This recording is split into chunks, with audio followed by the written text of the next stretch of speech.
out of apartment 5B.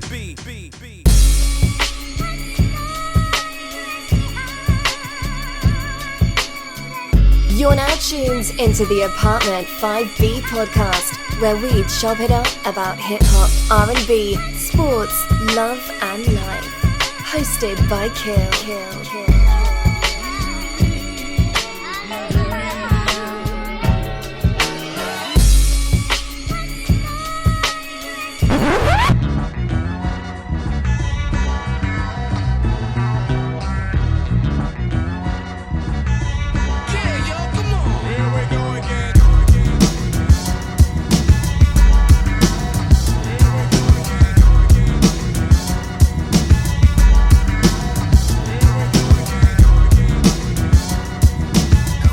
What's good? You are tuning to Apartment 5B podcast hosted by your man, Carl. I got my squad with me in effect as always. I got my little sis, co-host extraordinaire, Porsche in the building. She's back, off strike again.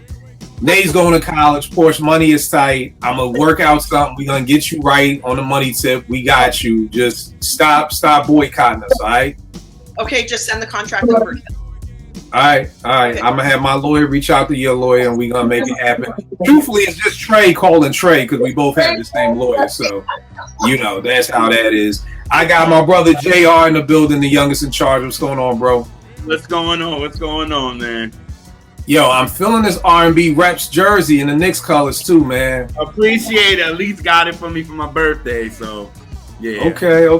That's going to be up on the website for sale, or that's a one-and-done joint? Oh, nah, I think Elise wants to do it put it on the website too. So yeah. Okay. All right. That's what's up. I got my brother Vague out of BK. What's going on, bro? Chilling, man. Bed-Stuy Vintage, the album. It's out now. Yeah. Talk about it for a minute, bro.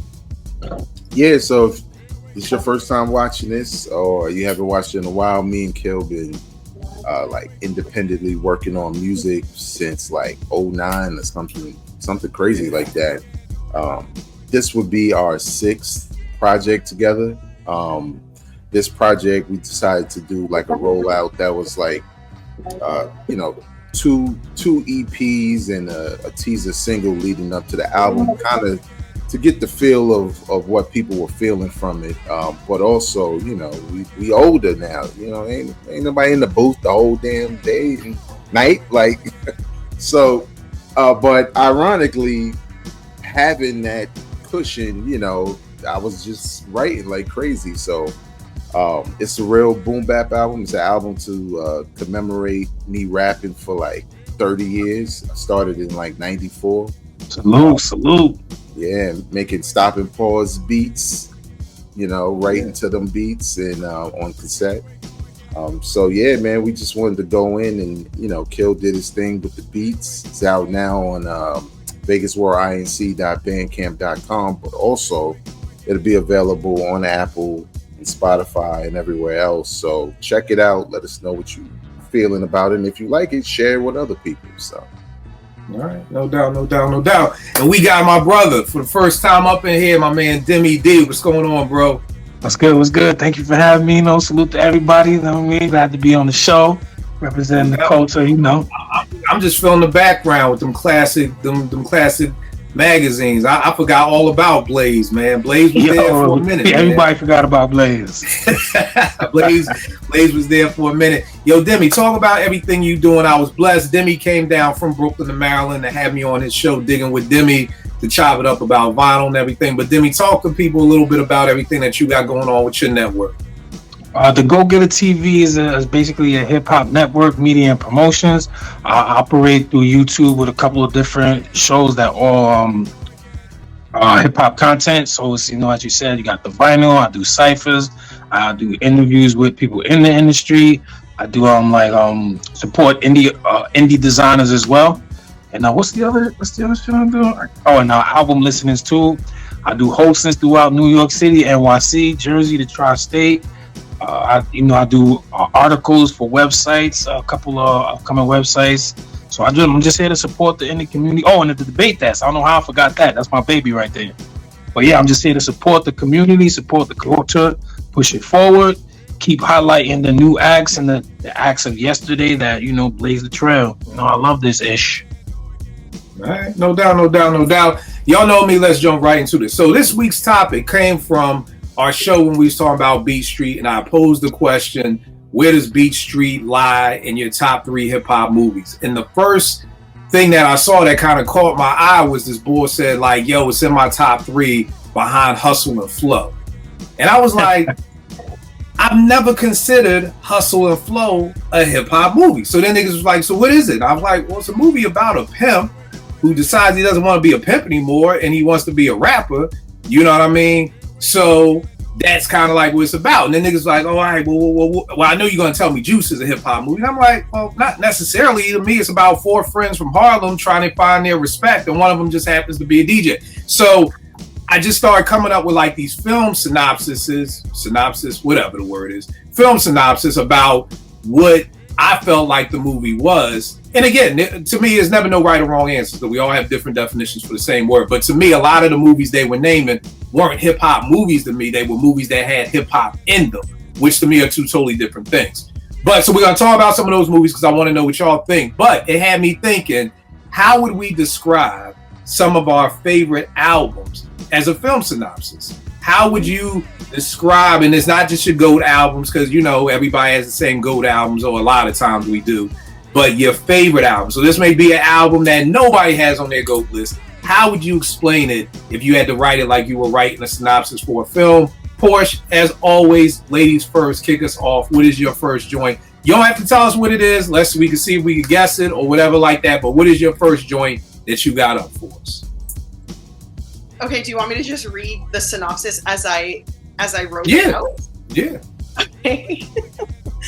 Or I mean, if you want to spit it, I know you're starting to rap now in your older age, so if you want to spit it, right. that's cool too. That's what I'm gonna do, especially in front of you guys. Let's be real. Okay, sorry. Okay, here we go. So, set in the 60s in Italy, the character Tony Starks is an enforcer for the De Luca crime family who is murdered by his former employers and falling in love with the kingpin's daughter. This is a story about loyalty, love, violence, and death. His remains are melted in vinyl and pressed into a dozen LPs that when played resurrect him as the Ghostface Killer, a force of revenge, which are the 12 reasons to die. Okay. The 12 reasons to die. That's a very... Now, where'd you get that from? I didn't think that's where we were going because it's not a very popular Ghost album. So how did you come up with that one? And obviously it's one of your favorites. So what was it about that 12 reasons? Well, the thing is when you say favorites, am I frozen? Yep. Yeah, you are. Okay, I'm gonna have to log out and come back in because this is gonna be frozen forever. All right, no doubt. Okay, sorry, I'll be back. No problem. Let me get her. Hey, Kill. What up? Do not expect that kind of synopsis from me. Because I was like, God damn. That was a movie for real right there. Right. I was like, give me a second. Nah, bro. I again, that's why I said this is gonna be a fun show because I don't know how, but this is what I love about like everybody's gonna come with something different, and again, right. It ain't right or wrong. It's just because I'm sitting here like, damn, I don't know where we going with this joint right here. This almost got me. I'm waiting for this movie to come out. Like, damn, you know what I mean? But Demi, first time chopping it up with us, bro. What do you got, bro? How you setting us off, man? I got 4 friends from Southside Jamaica, Queens, who decided to turn what was then known as a street gang into a music group, understanding that at the time, music was getting more popular and seen as a drug or it could be an addiction. So they flipped it and decided they should try to get this legal drug money. There you go. That's dope. That's dope. That's dope as shit. That's dope as shit. I'm gonna just log out at this point. Not too good. Like, I'm gonna log out. Yo, that was dope, man. See, again, this is why I was excited for this show because for people who may not know, like I write scripts too. So like for the past 10 years, I've been really into my film bag too. So these synopses are so dope to me, man, because it's like, I'm like, damn, as soon as he said Jamaican Queens, I'm like, I think I know where he's going, but it could, you know what I mean? So There's a few people out there. Right. So that joint was dope, man. That joint was dope. Yes, Talk a little bit about Legal Drug Money. Like, what makes that one of your favorite albums? Yo, man, I love that album to death. I really think that it's because I lived it real time, and I don't know. I don't know if people understand how big. I don't know if it was just in the city. I don't know how people understand how big that first album was. They had like 7 major bangers. It was flooding the streets, all on repeat, and LB was already known throughout the streets, not even for music. So I just thought it was dope how they transitioned. I never thought Chief was like the illest, but I felt like he definitely played the position. As I got older in the years past, I realized, how dope he really was, though, with the storytelling. But yeah, they just captured the storytelling, the streets, and I felt like it was a hip hop album. Like, they wasn't killing 1,000 people. They didn't have a million models. They wasn't drug lords. It was just like everyday shit. Yeah, that's dope. I think one of the dopest things to me about the Lost Boys was, at that time, like, they had their own shit. You know what I mean? Like, it was street, but it was party. Like, Let's Coop Sabine was like sort of like Naughty by Nature type shit. Right, exactly. But it wasn't like no party, like we just looped up Michael Jackson off the wall and we just rapping over it type thing. Like, it was like they had the ill handshakes and everything. And the thing I loved about the 90s, and everything. Right. The thing I loved about the 90s is when somebody would come out and they would rep a borough. And being at Morgan, Morgan is Philly, Brooklyn, Queens, Jersey. Like, being able to see people from that borough get so hyped behind it. Like, when Naughty by Nature, when 1993 came out, and seeing all my Jersey niggas, like, the pride of Jersey on their chest. And when the Lost Boys came out, it was like all my Queens niggas, like it was like just beaming with pride with the Lost Boys. So that's definitely a dope album. P, you're back. Talk a little bit about the Ghostface joint. How is that one of your favorites? Yeah, so favorites so for this one, I specifically chose albums that had a very kind of cohesive storyline and was conceptual in that way. So I think maybe, it's kind of like a cheat code because these albums are set up to kind of listen out like a movie. So it's easy to write a synopsis. So for that reason, you have to put like a little asterisk beside my favorite. Is it one of my favorites of like regular listening? No. But if I was going to give you concept albums that are audio movies, would this be on the list? Absolutely.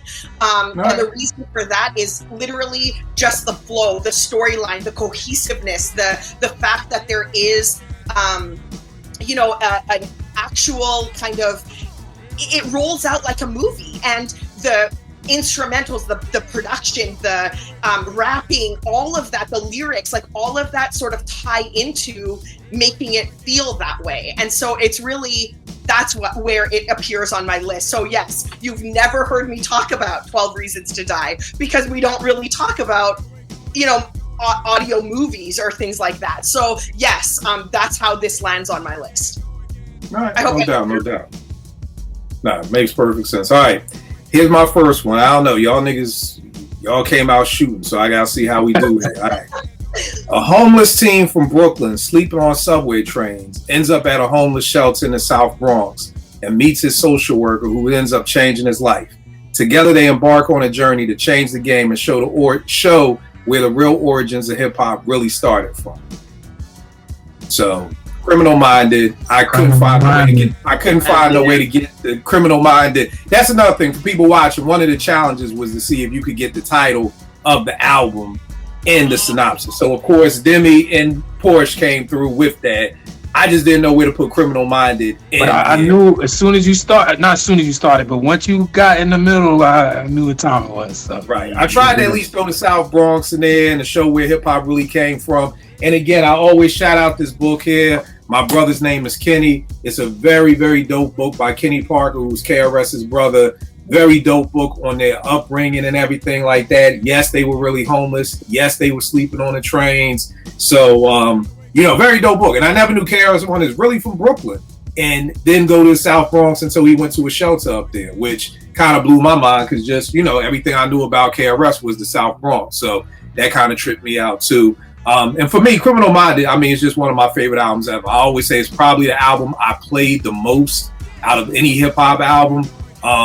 Again, just an incredible album, 5 mics from top to bottom. I will die on this hill that KRS does not get enough credit for changing the way people rhyme. I think it just all goes to Rakim, and Rakim definitely deserves it. But when I heard poetry, nobody was rhyming like that in 86 and 87.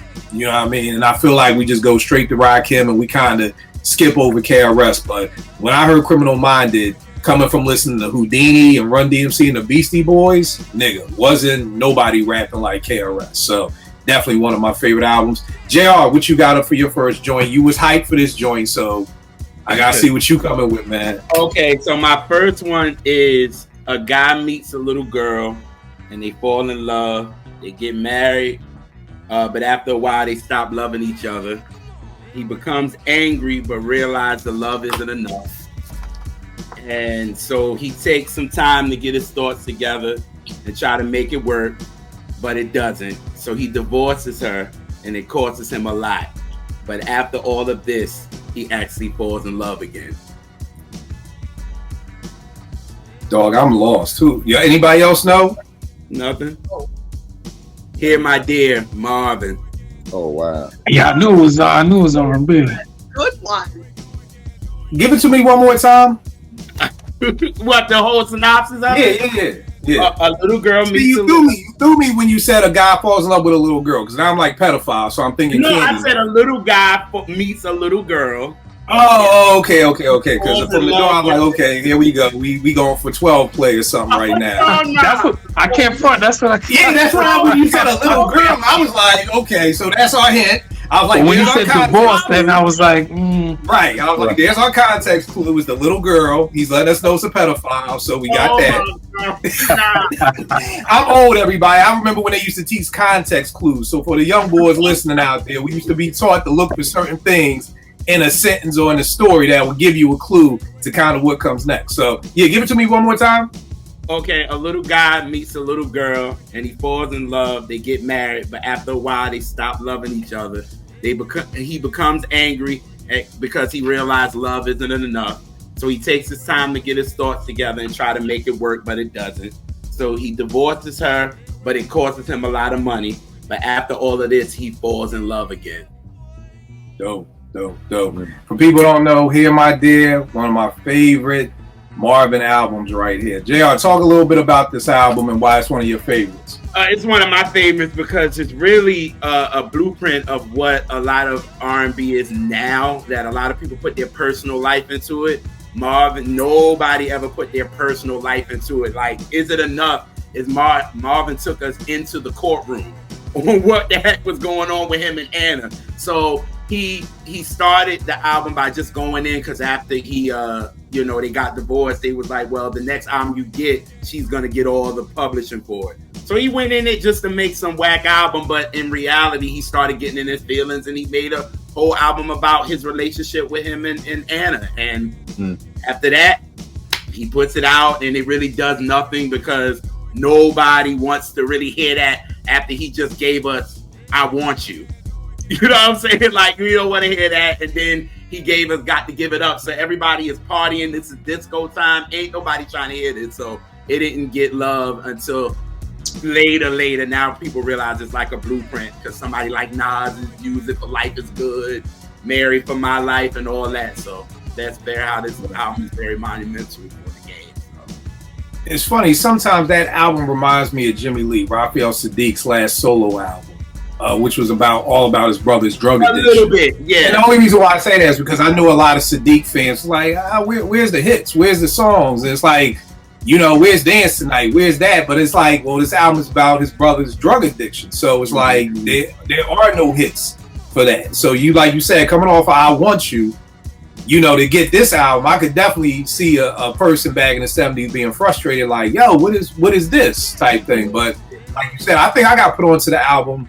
I think I read about it first, and I was so intrigued, like, oh, damn, this boy made an album just like a fuck it album. Like, oh, you getting all the money anyway, so I ain't gonna put no effort into it. So I think that's what kind of sparked me. But definitely one of my favorite Marvin albums. Vay, what you got, bro? All right. I'm gonna use my my voiceover skills to make it sound a little bit better than it is, because it's really not that good. So,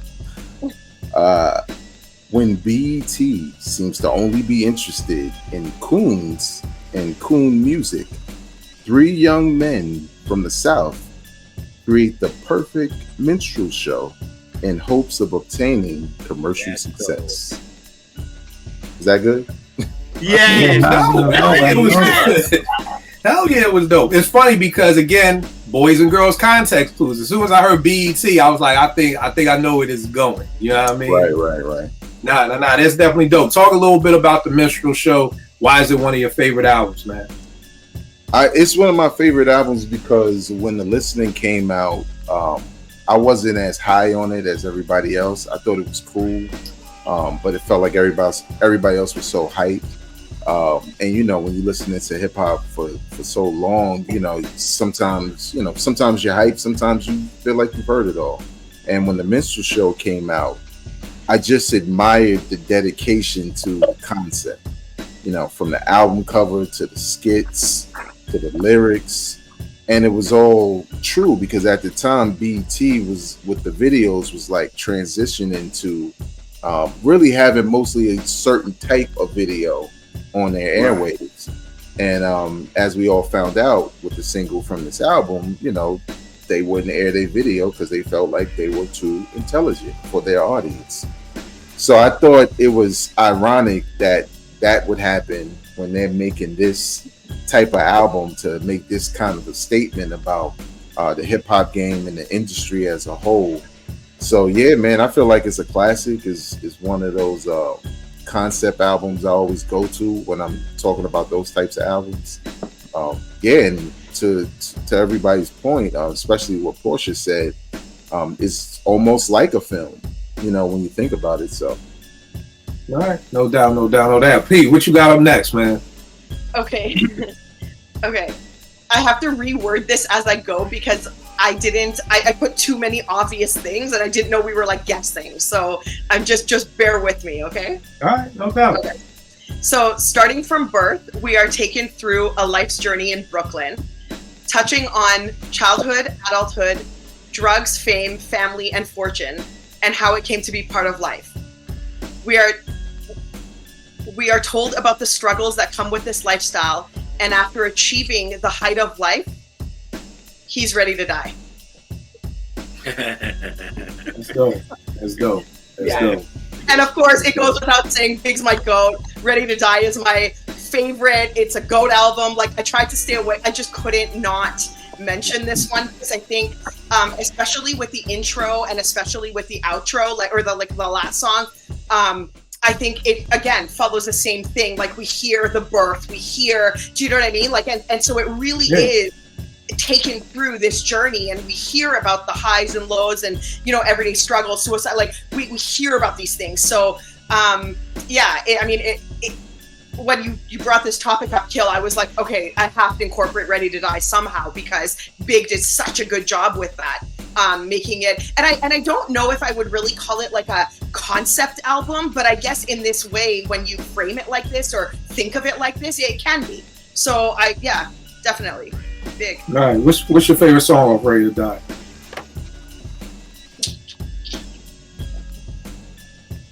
Everyday Struggle. Dope joint. All right, no doubt. Demi, what you got up next, bro?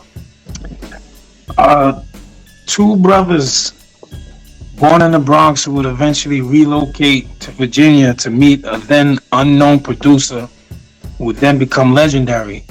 Even though they made the connection, they had a lot of trials and tribulations that prolonged their success, but they knew they'd eventually become one of the best duos if they kept the faith, Lord willing.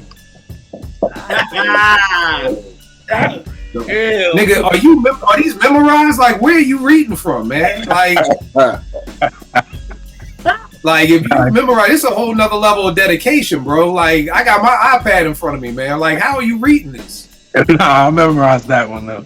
Yo, you a bad man. You out here doing Jay and Biggie tricks, man. Not even writing nothing down. Man.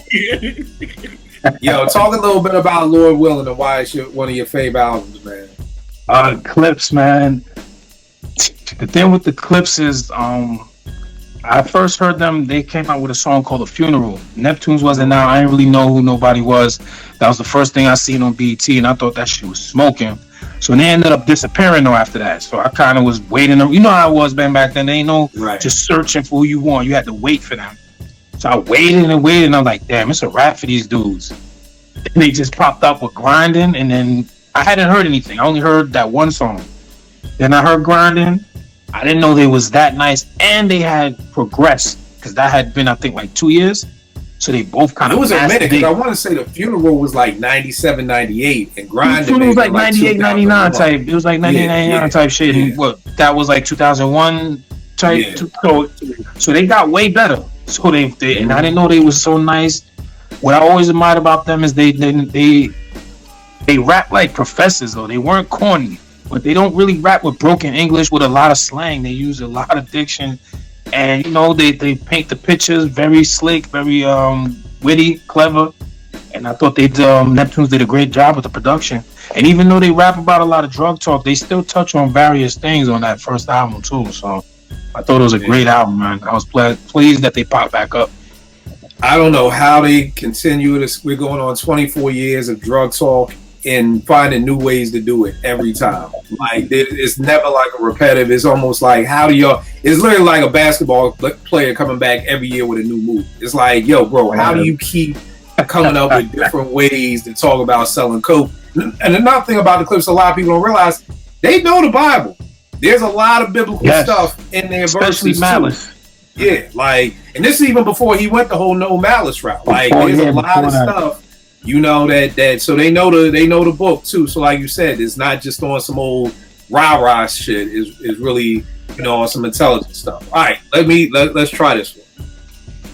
After a breakup, a man is at a crossroads in his life. He returns to his hometown to try to plan his next steps and links up with his childhood friend and his current roommate to try to figure out how to simply be. Nice. So of course, Common coming off of that breakup with Medusa that ruined his whole fucking life for that album, that Electric Circus shit. You know what I mean? So he had to bounce back, and I think that that B album is, man, 5 Mic classic.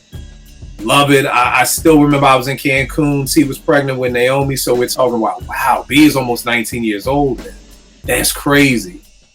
That's crazy. I didn't even realize that. So just thinking about that she was pregnant with Nay when it came out. And I mean, just from the intro, the bass line, the corner, the go, the testify, like it just keeps rolling and it just never stops. Just a 5 Mic album. And again, I just think Com had something to prove. Ye was still hungry, Ye. You know what I mean? And I'll never forget, I want to say it was in Scratch Magazine. They were talking about the making of that album. And they were talking about how they really was just in Chicago and they went to go see Ray, the movie. And then they came back from seeing Ray and they made Go that night. And I think, again, it goes back to like how I always say something about being in the studio and being inspired to go make music that just makes great music. You know, you go see Ray, which was an incredible movie. Then you come home and you make Go, which was an incredible song to me. So, again, one of my favorite albums. JR, what you got up next, bro? I'll get this one, but I came out with this one. So this dude from VA meets this lady from Philly.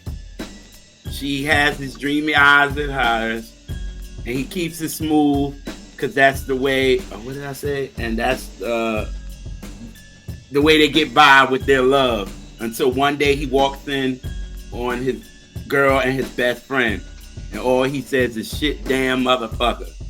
So after the tragic scene, he goes cruising to a church to talk to the higher power to get him some guidance. All right, I see you with the brown sugar stuff up in there.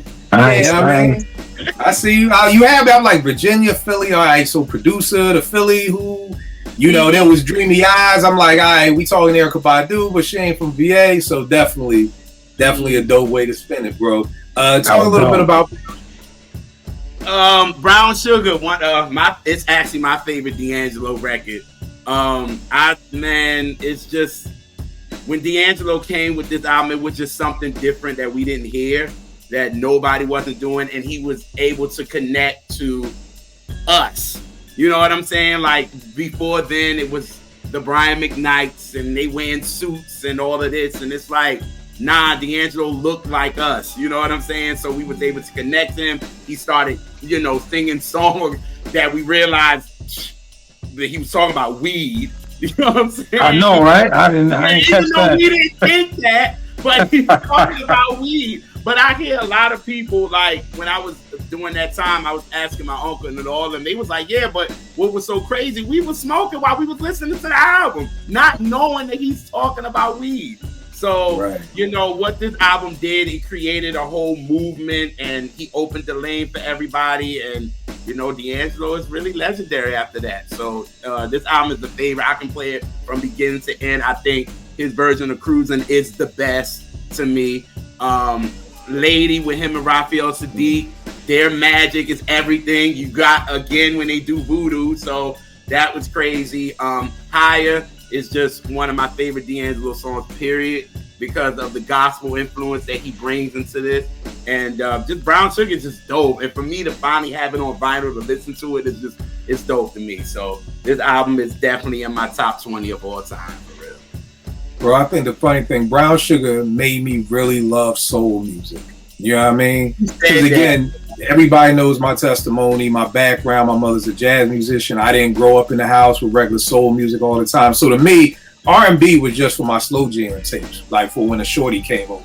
You know what I mean? But D'Angelo, like that shit that opened my ears for me to want to hear an Outkast. I think without D'Angelo, if I would have heard a Criminal, I would have probably been like, it's too much music in that shit. Like, you know what I mean? Like, where's the boom bap?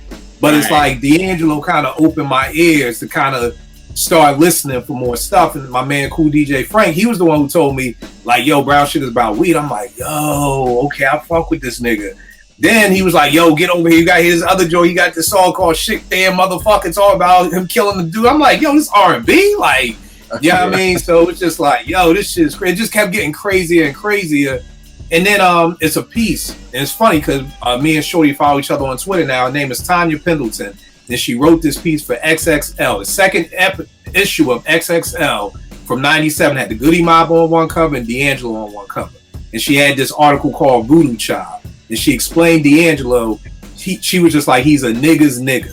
You know what I mean? And I think that's the perfect way that you can explain him. It's like, they would say he couldn't even get into his own concerts when he first started because the security would be like, this little short boy can't be like, you got cornrows, you look like you a rapper. Like all these people ain't in line to see you. So I just think, and then the Lady remix, by the time he got with Premier and AZ, it was just like, it was a rap with that. You know what I mean? So definitely a dope album. Definitely dope. Babe, what you got up next for you, bro?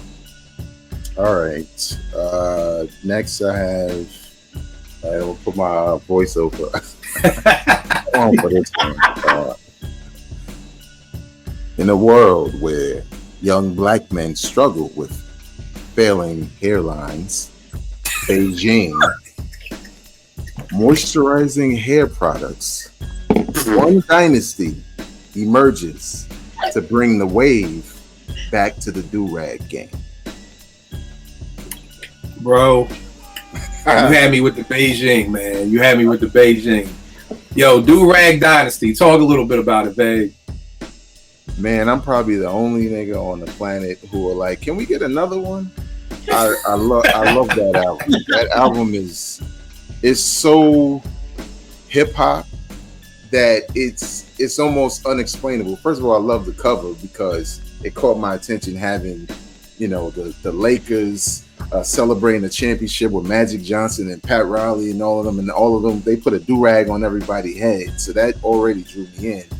Alchemist on the production, the wordplay, the style, the charisma, all of this is kind of exuded from the album, when it's not necessarily about do-rags.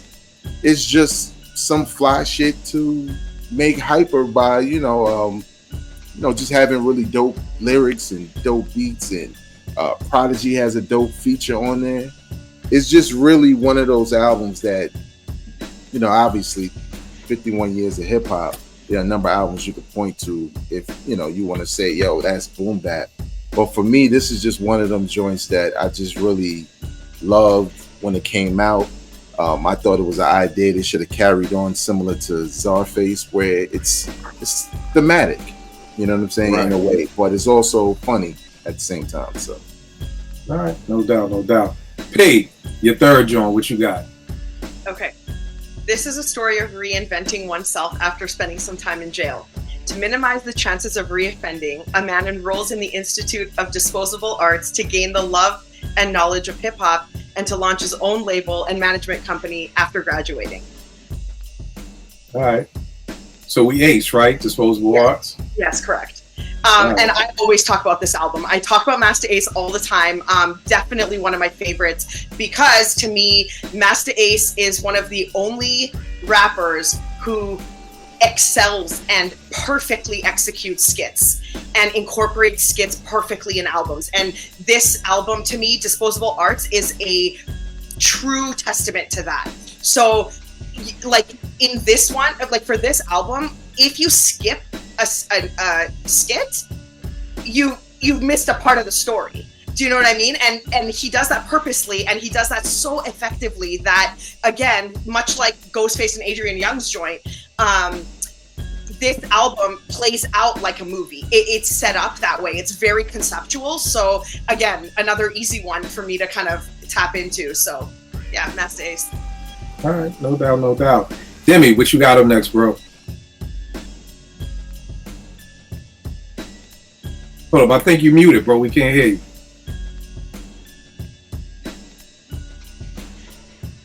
Nah, something happened. We can't hear you.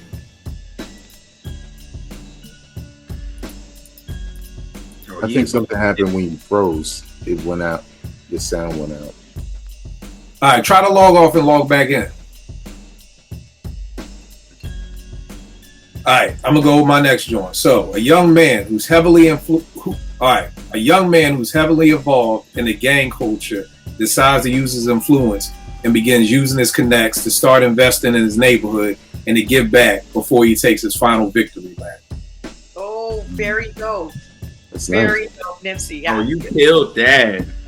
Yeah, and I mean, anybody who knows me, Nip is like one of my favorite MCs. Like, Victory Lap is one of my favorite albums. It's a 5 mic classic to me. I felt this way before he died, so this is not the, rapper die, give him 5 mics thing already. I got put on the Nip really from the work that he was doing in the community, which made me gravitate to him from the work I'm doing in the community.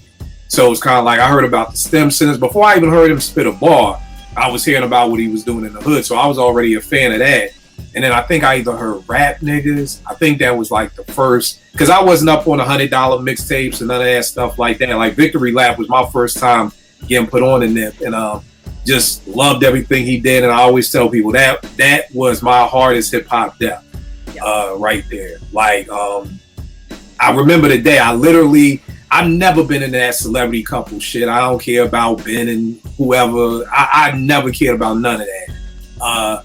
But I love Nip and Lauren. Like, they was just dope. And I remember I was watching this joint that GQ had. They had this little thing where it's like they playing this little game about how much do they know about each other. So I'm watching it, and I'm like, oh, damn. So my man was having the anniversary dinner that night. So I paused it, like, all right, I'm going to come back and watch this later. Went to the dinner. We eat. My phone just blown up. It's like, yo, Nip got killed. It's like, God damn. Like, yo, I was just...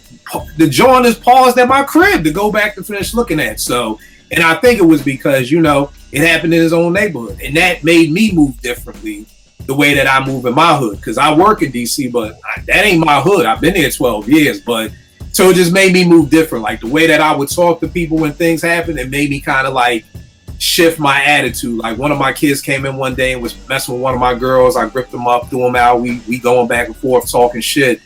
And guy kind of put on my heart like, yo, you better go apologize. Because I know his older brother got gunned. So I'm like, this boy may be like, yo, fuck that nigga kill. Like, I'm going to show him tomorrow. So as soon as I saw him, I kind of pulled him close, like, yo, B, I want to apologize. I didn't mean to talk to you like that, but you can't be, causing that raucous up in here. You can't talk to these girls this way. Whereas before Nip, I would have been like, nigga, what the fuck you want to do? What you want to do, nigga? Nothing. You know what I mean? So Nip's death just really affected every way that I move differently. So definitely a hard hit with that. But Demi, you back? What you got for us, bro? I can hear me? Yep, you good. I bet. Two friends out of Brownsville, Brooklyn, New York, were given the gift and the curse, being part of a clique that already had two established acts who dropped successful debuts that were championed. So while it gave them odds, it definitely gave them a lot of pressure. But they would use their chemistry and personality to deliver their own champion album. Most of the recording was done nocturnal. No. You had me because when you said Brownsville, I just went to MOP. But then while you kept talking, I was like, nah, this ain't MOP. This ain't MOP. And I keep forgetting Ruckus from Brownsville. So yeah, that's definitely, you definitely had me with that. That's crazy how when you say one word, like you automatically go to MOP. Like, you know what I mean? Through the Brownsville. Yeah, because that's exactly where my head went. Talk a little bit about Nocturnal, man. Why is that one of your favorite albums? I just thought Ruck and Rock, man, their chemistry is just ridiculous. The wit and wordplay, and they weren't too serious. Like, they talked a lot of shit and they talked a lot of tough talk, but they weren't really serious, especially with Sean P later on going solo, as comically was. But yeah, the production was A1. I don't think it sounded anything like Black Moon or Smith and Wesson. I felt like they sounded like their own individual selves. The whole Fab Five movement. And yeah, I'm just heavily into lyricism, and I thought they just was nice as hell. And the back and forth was just A1. Just A1. Yeah, bro. Shout out to the beat miners on that too. This joint right here, man, listen. Cover was fire. Even the cover had stuff I missed in the initial when it first came out. I didn't even notice that they got Smith and Wesson and fucking representatives. That shit is dope.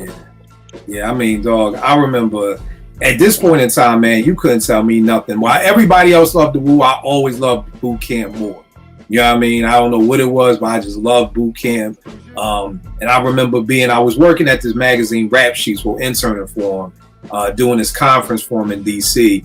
And I think I heard the Wiggy. And I was just like, oh my God. The Wiggy, right? Like, I was like, this bass line, just the way they was killing it. The way they was killing it. Then they performed Operation Lockdown at this little joint that they had out there. I mean, everything. Let the Brains Blow was crazy. Understand, Sean Price, Crews, Posses, Clans, and Cliques. Therapy was dope. Like, even that whole concept of therapy was crazy. Yeah, this is very dope. And definitely shout out to E Swift for Operation Lockdown. A lot of people to this day still think it was the Beat Miners. Now that was E Swift down with the Alcoholics and had everybody checking to see if their pager was going off. Because that whole pager sound and the beat had everybody like, damn, you know what I mean? So definitely a dope joint right there. Babe, what you got up next, bro? Dope video too. Operation Lockdown. Yeah. Totally unexpected. It was different. You know what I'm saying? They had the Native American war paint on. It was hot.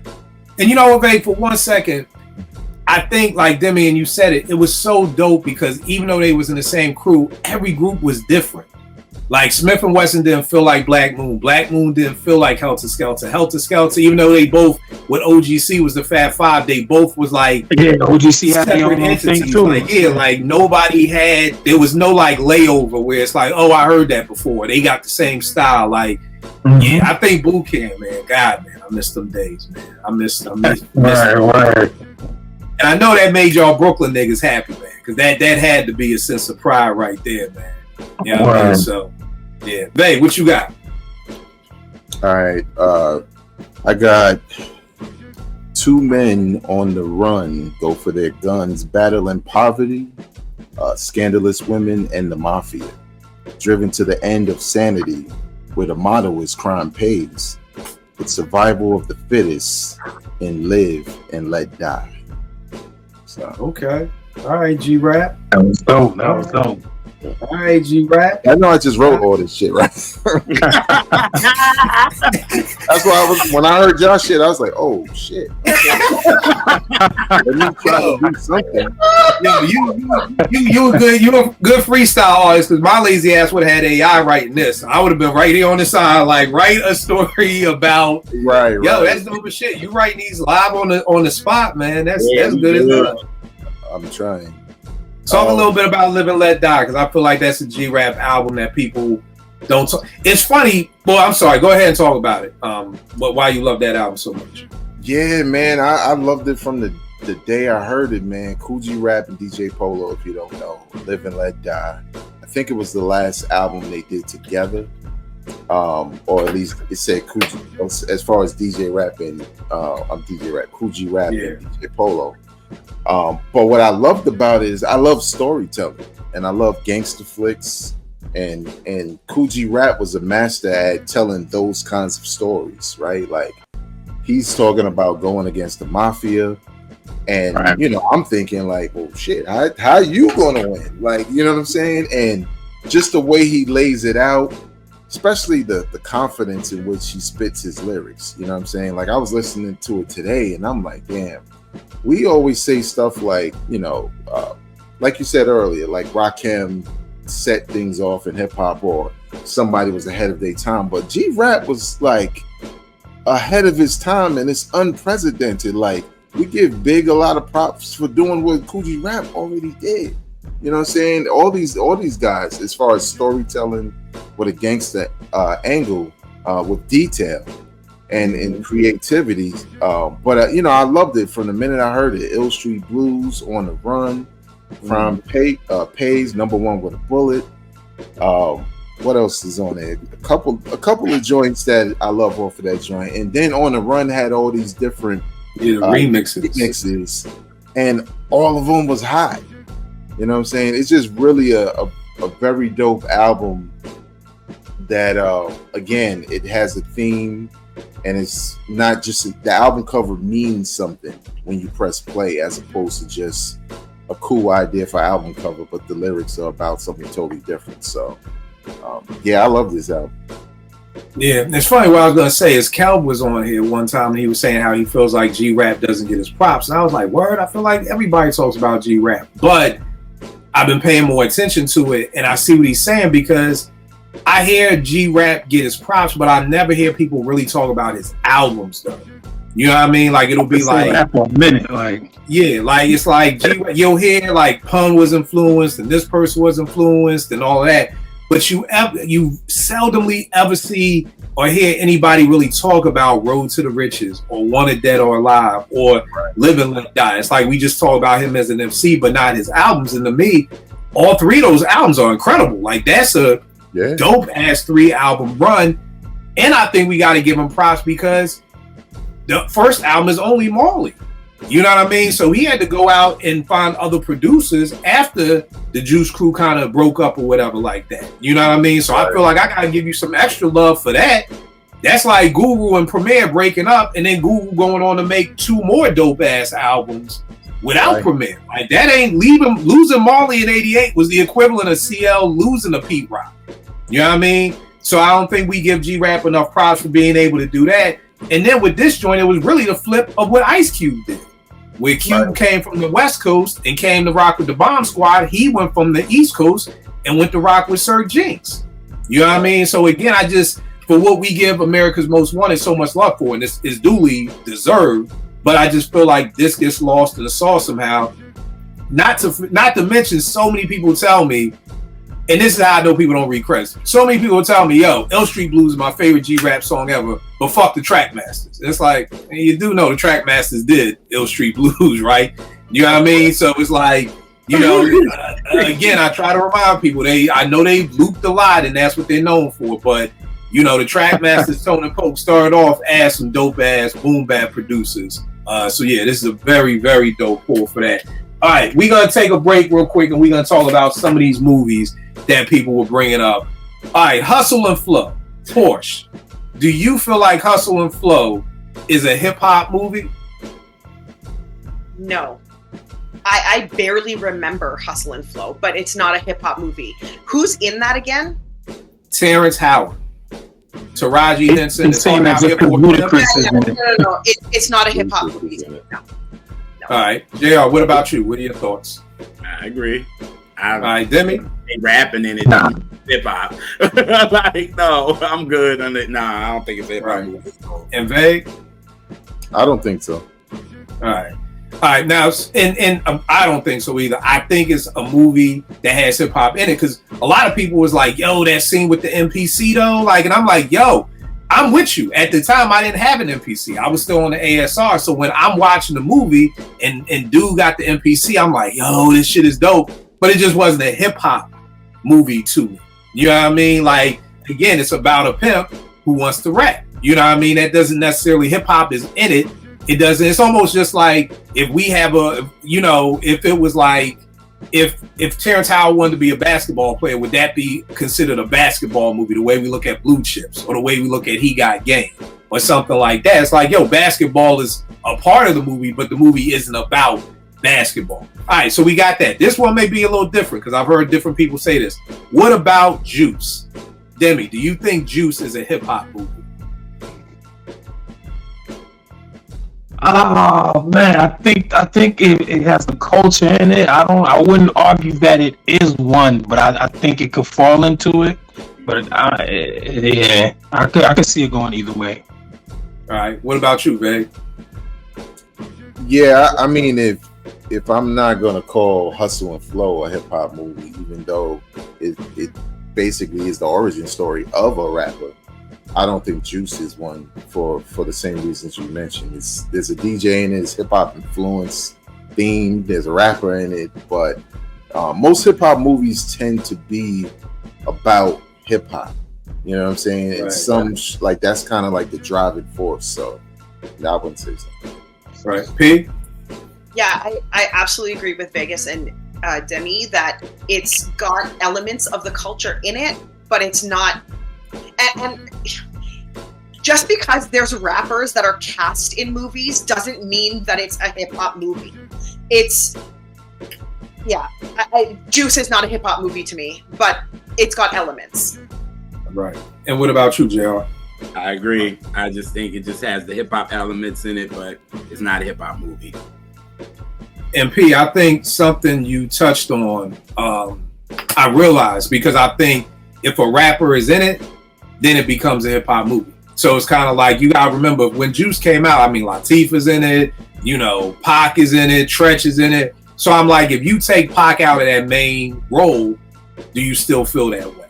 You know what I mean? Like, right. And the next one up is Who's the Man? Because somebody's like, yo, Kill, if you try to tell me Who's the Man is not a hip hop movie, I'm done. I'm unfollowing you. Come the fuck on. And I'm like, I think it's a Three Stooges, Disorderlies type movie that is a hip hop movie because 90% of the cast is rappers, but the storyline has nothing to do with hip hop. It's just a movie that has 90% of rappers in it, so it becomes a hip hop movie. JR, what do you think about Who's the Man?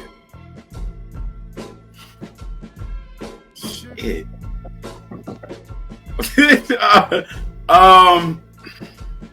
And you know what? Let me say this, JR. Let me say this to shit. The way that I was doing this was like, if popular rappers weren't in this movie, would you consider it hip hop? Like, for instance, when I saw Beat Street, none of those people are rappers. None of them. Lee, Kenny, Ramo, none of them are real people. None of them are rappers. But to me, it's still a hip hop movie.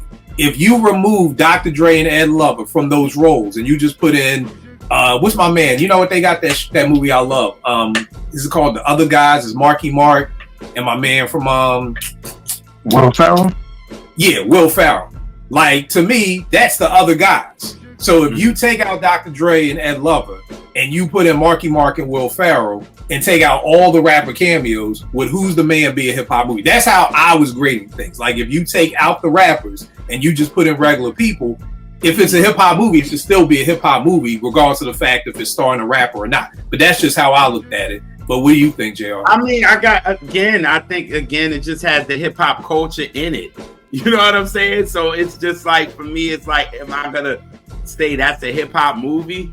I mean, you got all the rappers in it, but I mean, it's just it wouldn't be a hip hop movie to me. You know what I mean? Like you said, it's some Three Stooges shit, so it's just like, nah, I wouldn't. Right. I wouldn't. Not for me. Hey, what about you? I actually haven't seen it. You don't need to. It's strictly nostalgia. You just had to see it when it came out. Right. Like, I think watching it now, you just literally be like, what? Like, okay. Veg, what about you? I own the soundtrack, but I never saw the movie. Very dope Oh, soundtrack. y'all wildin', y'all. Love the I soundtrack. never saw the So, movie. Demi, you think it's a hip hop joint? No, absolutely not. Because the only reason, no, I'm saying they wildin' because they haven't seen it. That's what I'm saying. They haven't seen it. Yeah, but no, because the only reason I would even not champagne, but I could see Juice is because I don't think Pac makes it a hip hop movie. I think Q's character and him being in the competition and going to the vinyl store, yada yada yada. With Who's the Man? That's a cop movie, yo. Because they eventually turn into cops trying to solve a crime. Right. So it's like, yeah, it ain't no hip hop movie. Right. But P, I think that's why people look at it like, I feel like it's like if there's more than 5 rappers in this movie, then that equals hip hop movie.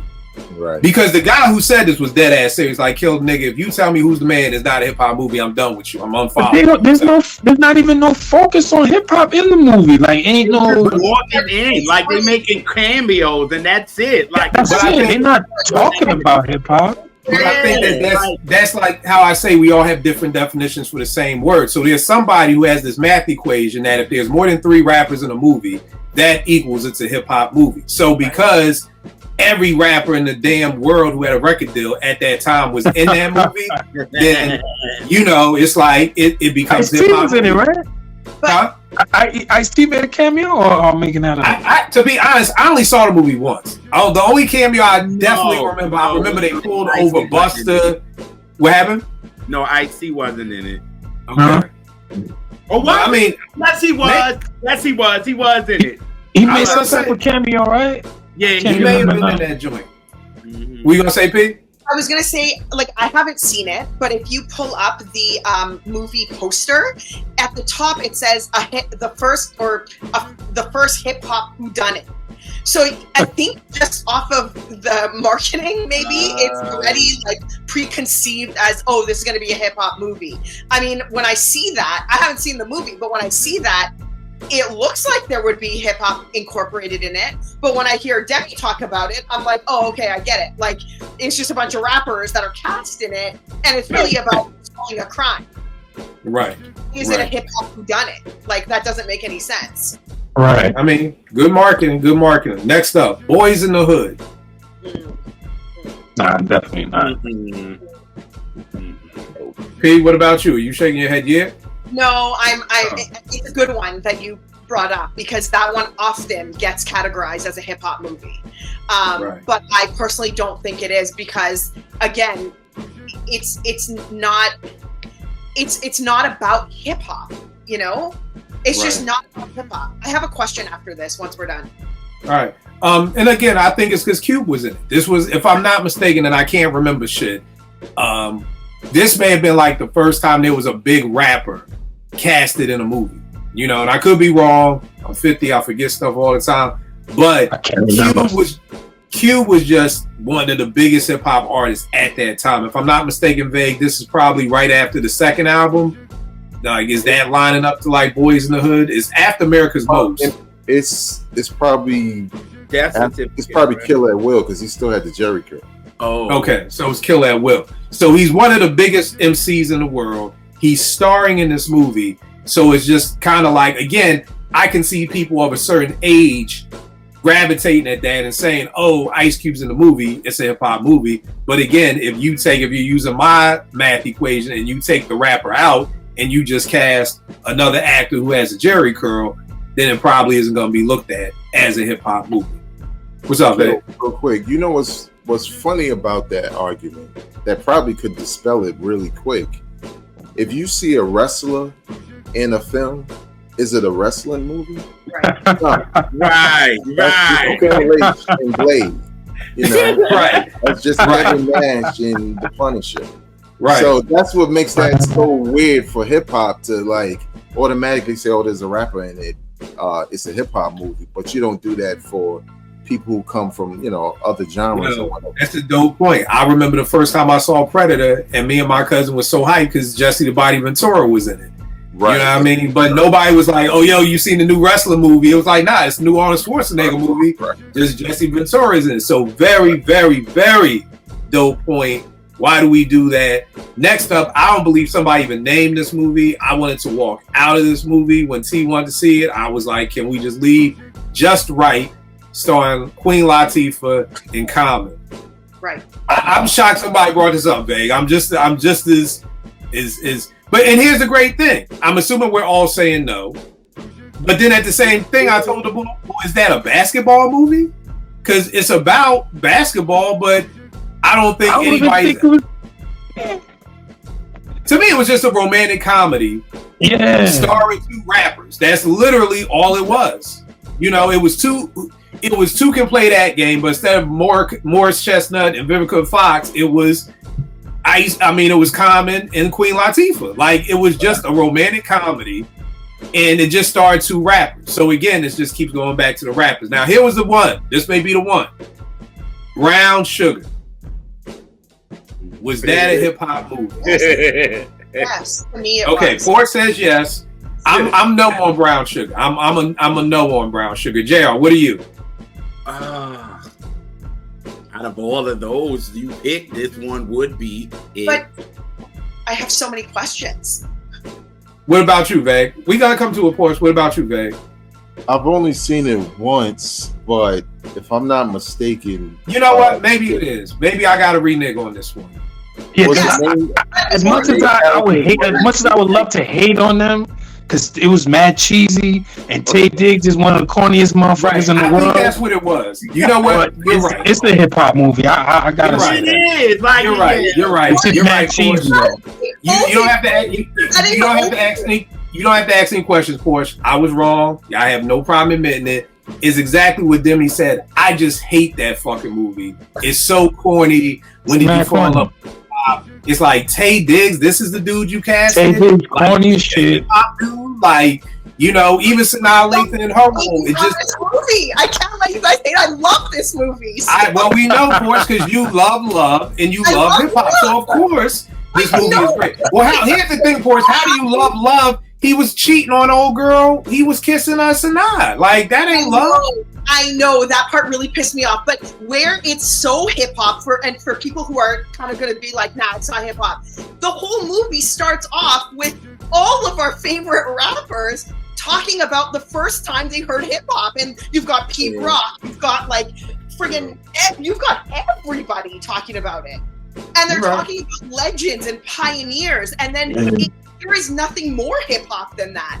You're right. A lot of conversations in the movie about hip hop too. They're in the movie, so. So I just think it's so. Poorly casted, and Mos Def is the rapping taxi driver. Like, terrible.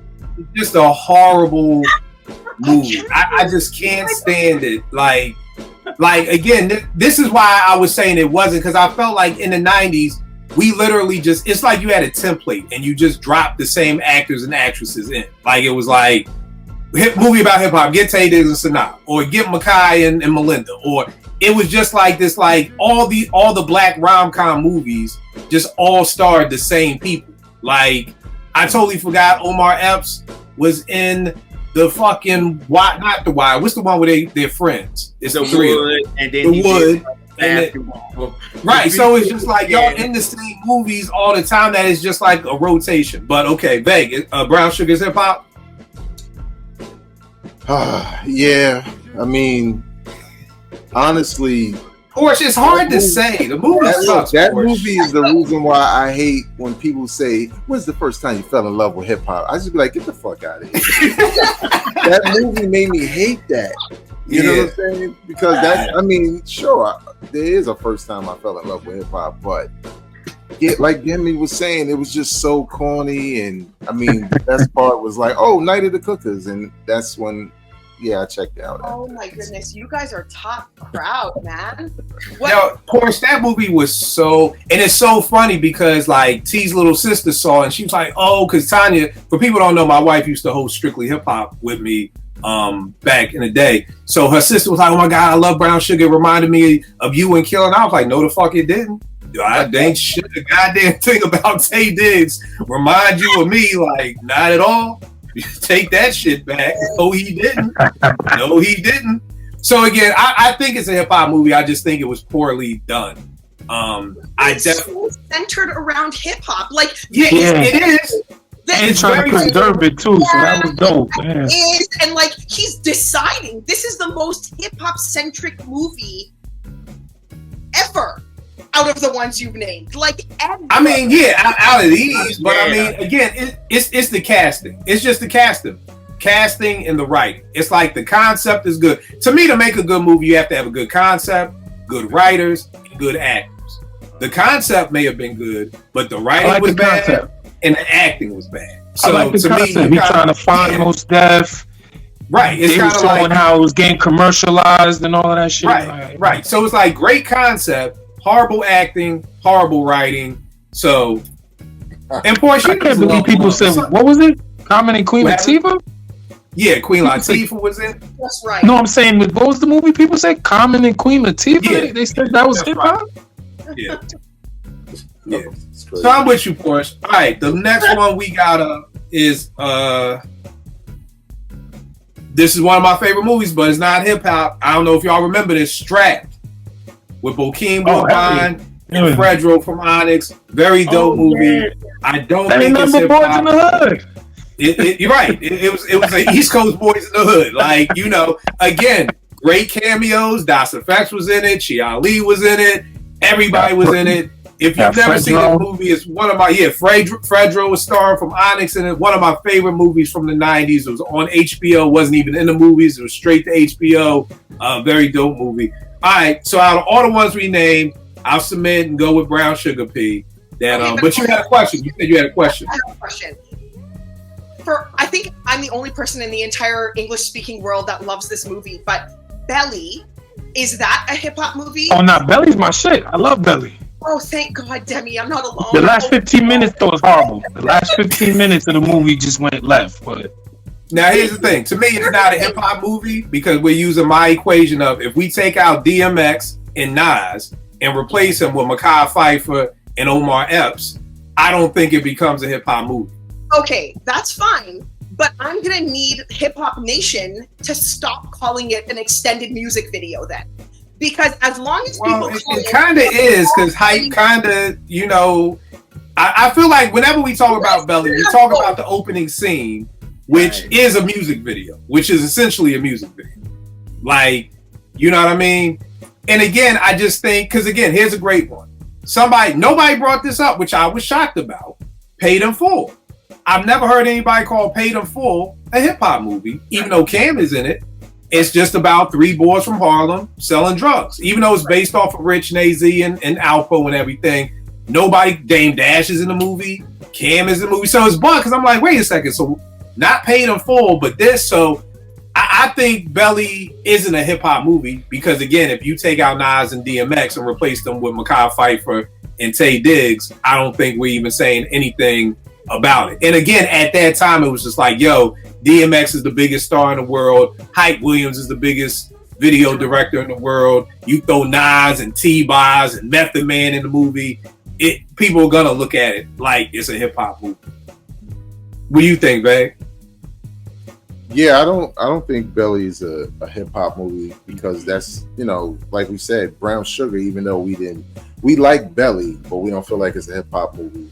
Brown Sugar has a hip hop theme and synopsis and everything, so it is a hip hop movie.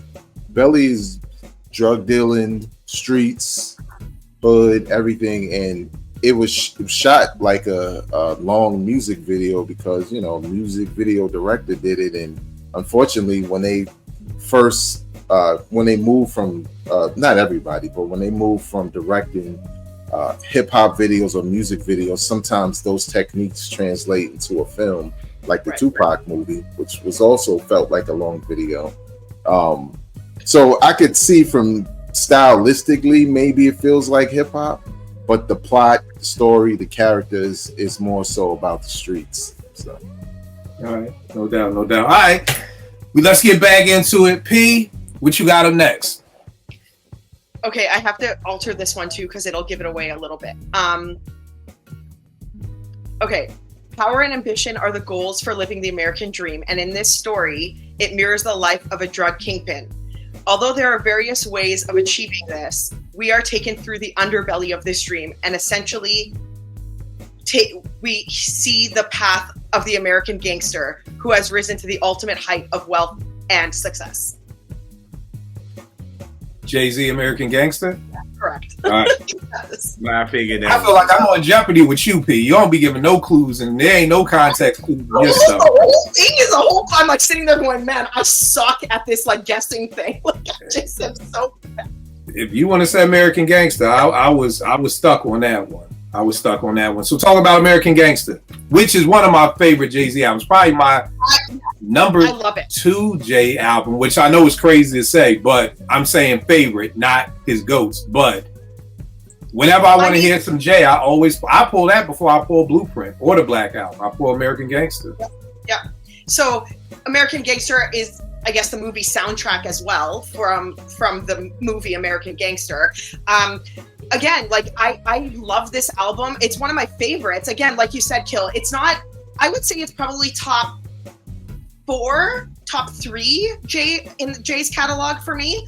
I love it. I think Jay did good with like kind of bringing that American gangster, really like Frank Lucas lifestyle into this audio kind of experience. I think it was a good choice to have this be like Jay to do the soundtrack for the album. Fallen is my favorite track on the album, but I do like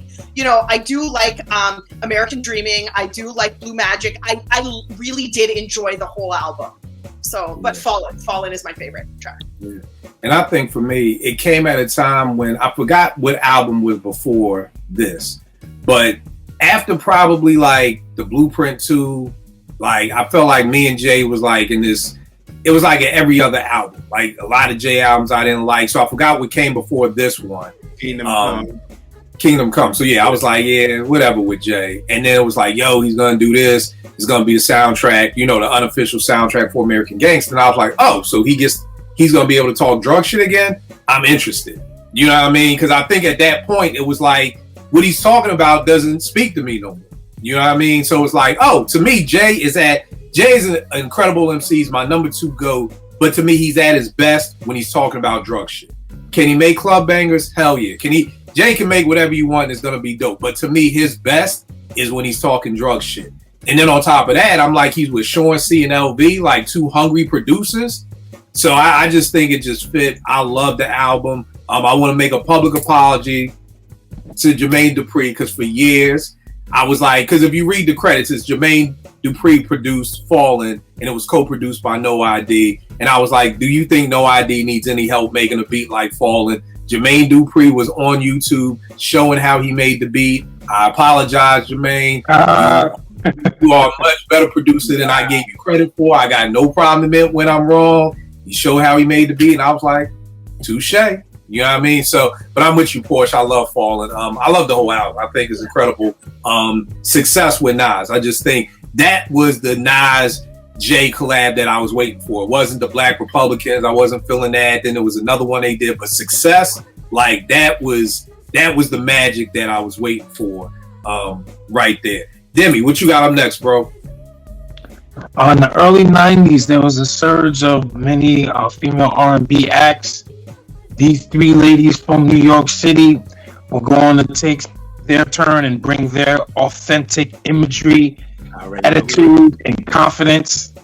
And they would go on to show that, it's about time that they got their props and joined the ranks of the other R&B groups. Well, if you don't know, Demi, SWV is JR's favorite group. Thank you. Yeah, that's my favorite group too, right there. Yes. All right, talk a little bit about that album, bro. I gotta be honest. That's probably the first female group album I ever heard. I don't really remember, like hearing it in its entirety. So yeah, the singles, which is crazy, that Michael Jackson sample, that was the first song I ever heard from them. That just was a dope flip. Weak in the Knees, So Into You. I just thought they had such a nice variety. I like the imagery. They look like girls from around my way. They look like girls I went to school with, that I was around. I just like the imagery, like I said, and the album is fire, man. It's I guess it's right before we started getting too ratchet and too vulgar and explicit, because they getting nasty with it, but I still feel like it's still that line that we way cross now. But Right. I just feel like it was love making. They still was talking their female shit. They still was rapping for the ladies and still showing the men love as well too. So I just think it's a great album. Yeah, man. And you hit the nail right on the head, because I remember being at Morgan, niggas being like, yo, downtown, you know what they talking about, right? They was like, nah, they ain't talking about that. Nah, they talking about going shopping downtown. Like, They talking about that. Right. But it wasn't, at least, but at that point in time, niggas was like going back and forth, like, nah, they ain't talking about that. Well, I ain't know at first. I ain't gonna say act like I knew at first. Yeah, back in 92, like you said, now it's totally different. But in 92, it was just like, yo, word, oh, damn, they talking about that? Like, you know what I mean? Because we had never had not even female rappers talking about. You know what I mean? Yeah, because it was no Patrick yet and none of that shit, right? No Adina Howard, none of that yet, right? Adina may have been 93. And JR, you are 94. Yeah. They all after that, right? Yeah, nobody was, men, we'd always be like, suck this and do that. But women had never really said anything like that. So it was just like, oh, snap. Like, yo, that's crazy, man. That's crazy. JR, I know you got to talk a little bit about. Man, I said enough. Shoot, when he was giving his synopsis, I just was doing this. I had no more to say. Like he said they were saying the whole thing. So I was hyped about it. You know what I'm saying? I knew I wasn't gonna go with them, because I was like, I wouldn't even know what to say, because I would have gave it away off the break. So I was like, nah, I'll leave them. But thank you, I appreciate it. Thank you. Oh God, man, I love SWV for real. Yes, though. Oh man. All right, now the thing is, I got a couple more. Does everybody just have 5, or do y'all have any extras? I got two more. You got 2 more. Demi, what you got? Oh, I got one more. All right, so I'm gonna just read off like 2 of mine at a time now, since I got so many more. All right, a Brooklyn MC and legendary producer connect to tell a story of how NYC has been gentrified over the years, while reminiscing on what New York City used to look like and feel like. I have no idea who that is. Wait, say that again. A Brooklyn MC and a legendary producer connect to tell the story of how NYC has been gentrified over the years, while reminiscing on what NYC used to look like and feel like. Oh, is it Retropolitan? Yes, sir. Retropolitan right Okay, here. nice. Favorite albums right there. Yeah, You know what I mean? I mean, Glorious, Sky kind of touches on it, like what Brooklyn used to look like versus what it looks like now. But then they're reminiscing with Truck Jewels, Carry the Tradition. My shit is 10 days. You know what I mean? Like when, have that skit from Paid in Full, where it's like, 10 years now, nigga, more like 10 days, and he just paint that perfect picture of what it used to be like in Harlem and Uptown and everything like that. Penny jerseys. Like, I feel like that was just my story growing up, like going to the store, getting a new jersey, wearing it all the time. So, again, if people haven't heard this album, it's a 5 mic album to me right here. Sky and P killed it. Definitely, prayerfully, they'll give us a follow-up on that. I'm going to give you another one. 4 friends from the year 2024 invent a time machine and travel back in time to 1986 to change the entire hip-hop game by showing rhyme and production styles never seen before or heard before, and push hip hop into an entirely new direction. Can you read it again? Yeah. 4 friends from the year 2024 invent a time machine and travel back in time to 1986 to change the entire hip hop game by showing rhyme and production styles never seen or heard before, and push hip hop into an entirely new direction. I couldn't find a way to get this in here. It's Ultramagnetic Critical Beatdown, because I've always said they traveled back from the future, because Kool Keith was rhyming like nobody had ever rhymed, and said G was making beats like nobody had ever made before. I just couldn't find any way to get Critical Beatdown in the title or whatever. So I'll take an L on that, John. JR, what you got up next, bro? All right. A girl meets a guy in Harlem. She tells him no, wait a minute. A girl meets a guy in Harlem. They become cool. She tells her story to him. She always explains her story, her relationship to him about a guy she met in North Carolina. Then he sets her up with a therapist in DC. He sits there and he tells her to explain what she's going through. She does that, and she realized in the end she wants to be happy. Mary. The only, now the context clue for me was coming to DC for Chucky Thompson, right? For the therapist. Yes. All right. Yep. All right. Well, y'all know, everybody knows that's my favorite album ever. Mary is my favorite artist of all time. That album just means everything to me. It saved my life. It saved me and my mom's life. We love that album to death. I couldn't put my life in it because it would have gave it away. So I was just like, she met, I want to say a girl from Yonkers, but that would have gave it away. So I was just like, a girl met a guy in Harlem, which was Puff, and then he introduced her to Chucky, and then Chucky gave her, the beats and all that, and then, she wanted to be happy in the end. But that album means everything to me. The album is like, I have it right behind me as the vinyl art. So that's me. That album is me. So now tell me this, fam, because people say things, and I think sometimes people skate over it, but I truly believe music can help save people's lives. You shared that saved you and your mother's life. Can you talk a little bit about that? So me and my mom, between 6 and 8, me and my mom was dealing with some things while she was in school or whatever, and one thing about us is music always helped us through. So it would be me and my mom would pray every Sunday. And when that album got into our house, it got into our house actually by accident. You know what I'm saying? Like, we used to have family over and we would have parties and all this kind of stuff, and somebody actually left it. And my mom put it in one day while me and her were studying, and I will never forget, like, we kept playing it over and over, and for 2 years straight, we played that album every day. And it just got us through, and we used to sing along to it. It made us happy in times that we were going through with stuff with family and, dealing with financial issues and all of this kind of stuff. And it was just like, it just showed me how music can really save you, because me and my mom was really low. So every time we look at that, we think about that album now, we look and be like, damn, this is where we were then, and look where we are now. So it's just, we can look back at that album and be like, yeah, Mary, we were sad and going through it with you too. And now we look and be like, damn, God is good for real. So that's why me and her go, and we get to Mary's joint, and me and her just sing loud and just go in. And I had my neighbors knock on the door one time, and I was like, man, fuck them neighbors. Like, that was the one time she did let me curse, and I don't curse in front of my mom, but that was the one time I was like, man, they be all right. And then we blasted, and that Mary joint just gets us, and then we get to be happy, and it's like, you're happy, you know what I'm saying? That's what you want to be. So yeah, so that album means a lot to me and a lot to her. So that's dope. What you gonna say, Vay?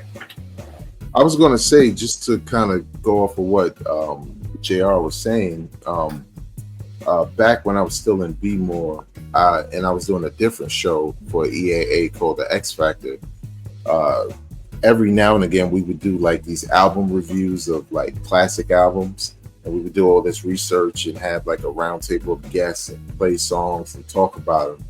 And, I just brought a bunch of people in to talk about it on the radio who I knew loved that album like me, so I could get different points of view. And to JR's point, I wasn't prepared for how many of them were like, it was therapeutic for them and what they were going through, and how it was like a soundtrack for them, but it gave them hope also.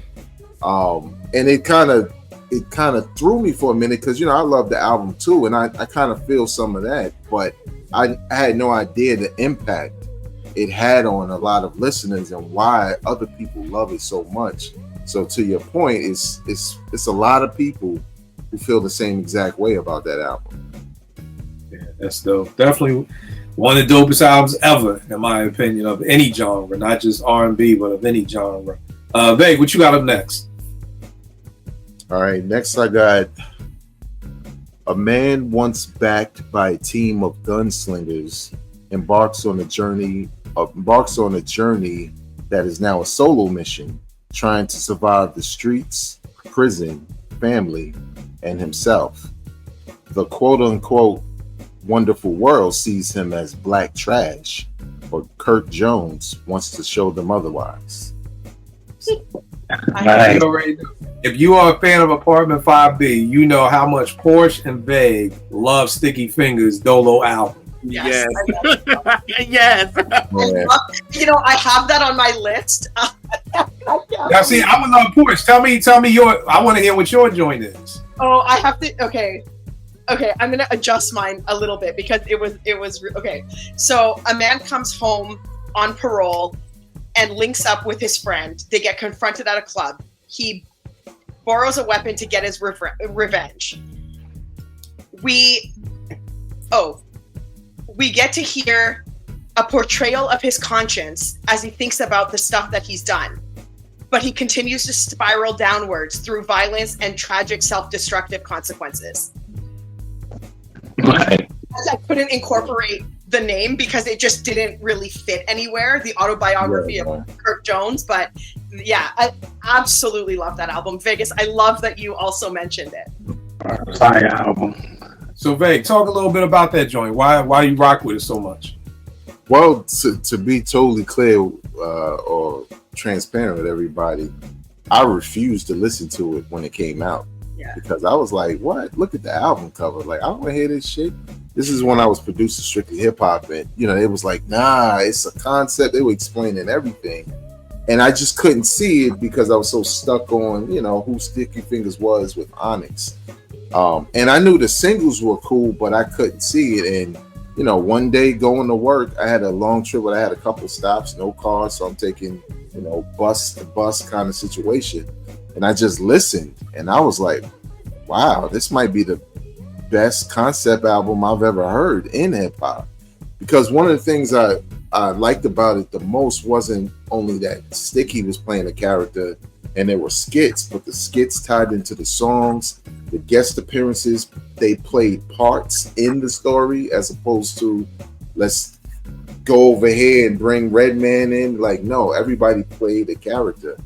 And I thought the commitment to the concept is what made it so dope. So, I love that joint. That's dope. So he put on white face just to do the Eminem song. So he definitely was. Yeah, If I Was White, something like that. Yeah, he put on all makeup, aesthetics, and all that. He was committed. Dope. P, is this your last joint? That was my last one. Yeah. That was your last joint. All right, Demi, what you got? You got this your last joint, Demi? Yeah, this is my last one. All right, what you got? Straight out of Bedford Stuyvesant, New York, Brooklyn, New York. While he grew up in poverty-stricken, hostile environment, and ended up getting consumed. But before he got totally consumed, he found a love for MCing and rhyming, and would bump into or get discovered by a DJ who would pass him on to an upcoming A&R, who would then help him to release his debut album. And with that release, it shows that he was in a current mind state where he was ready to die. Dope. Another raise. I can't never get enough of Big. So everybody could have they list tonight. Yes. I got it. Why is Ready to Die one of your fave Jones? Nah, that's not even my favorite. That's my favorite all-time soloist album from a soloist. Like, that's my favorite album all time. I just felt like, at the time I could relate not being ready to die, but just being frustrated as, a teenager, a young boy growing up in the city and not having money and coming from a single parent home and just trying to figure it out. But as far as musically, Big was the shit, man. Big never just said anything to say it. Everything connected, everything played a part. Very versatile. He could do everything. The album it's not all over the place, but it's a lot of different places and still themed, like Portia said, it's still themed. Production was crazy. His hook game is on point. Like I just love the album, man. It never gets old. Every time I revisit it, I still get the same feeling. That's dope. Let me ask you, Veg and JR, this.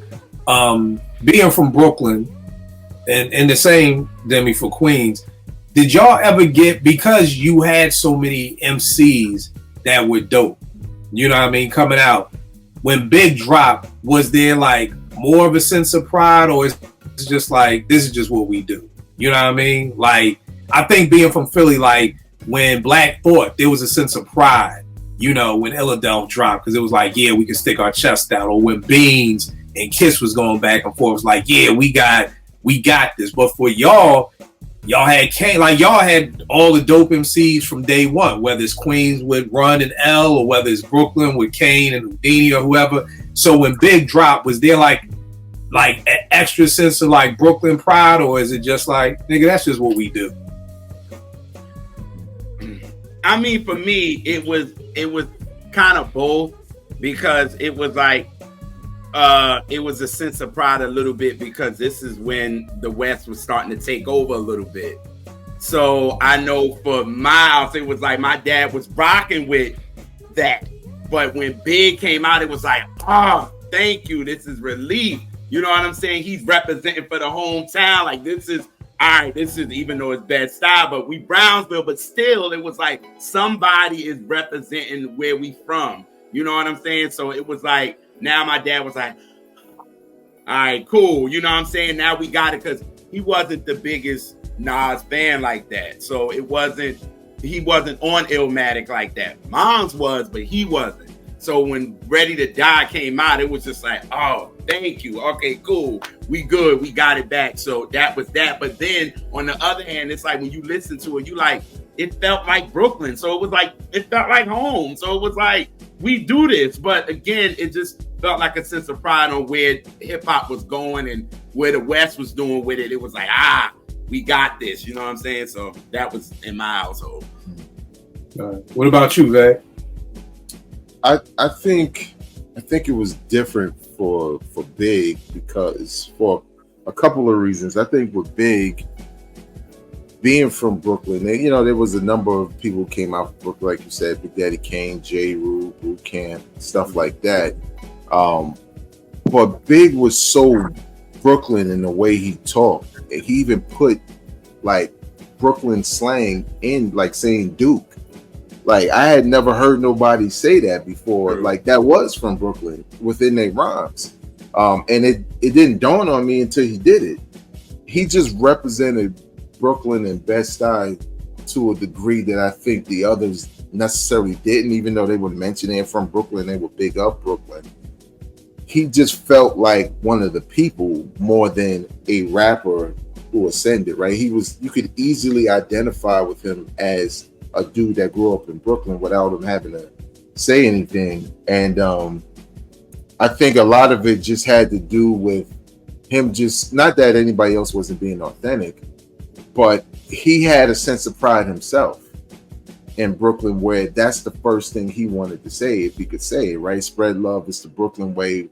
Whatever opportunity he could take to big up Brooklyn, he would do it. And he was in the community like that, you know what I'm saying? Like, people would see him all the time, Fulton Street and all of that. So it kind of felt like, even though everybody else, like a Jay and everybody else was from Brooklyn, it just felt like Big was one of us.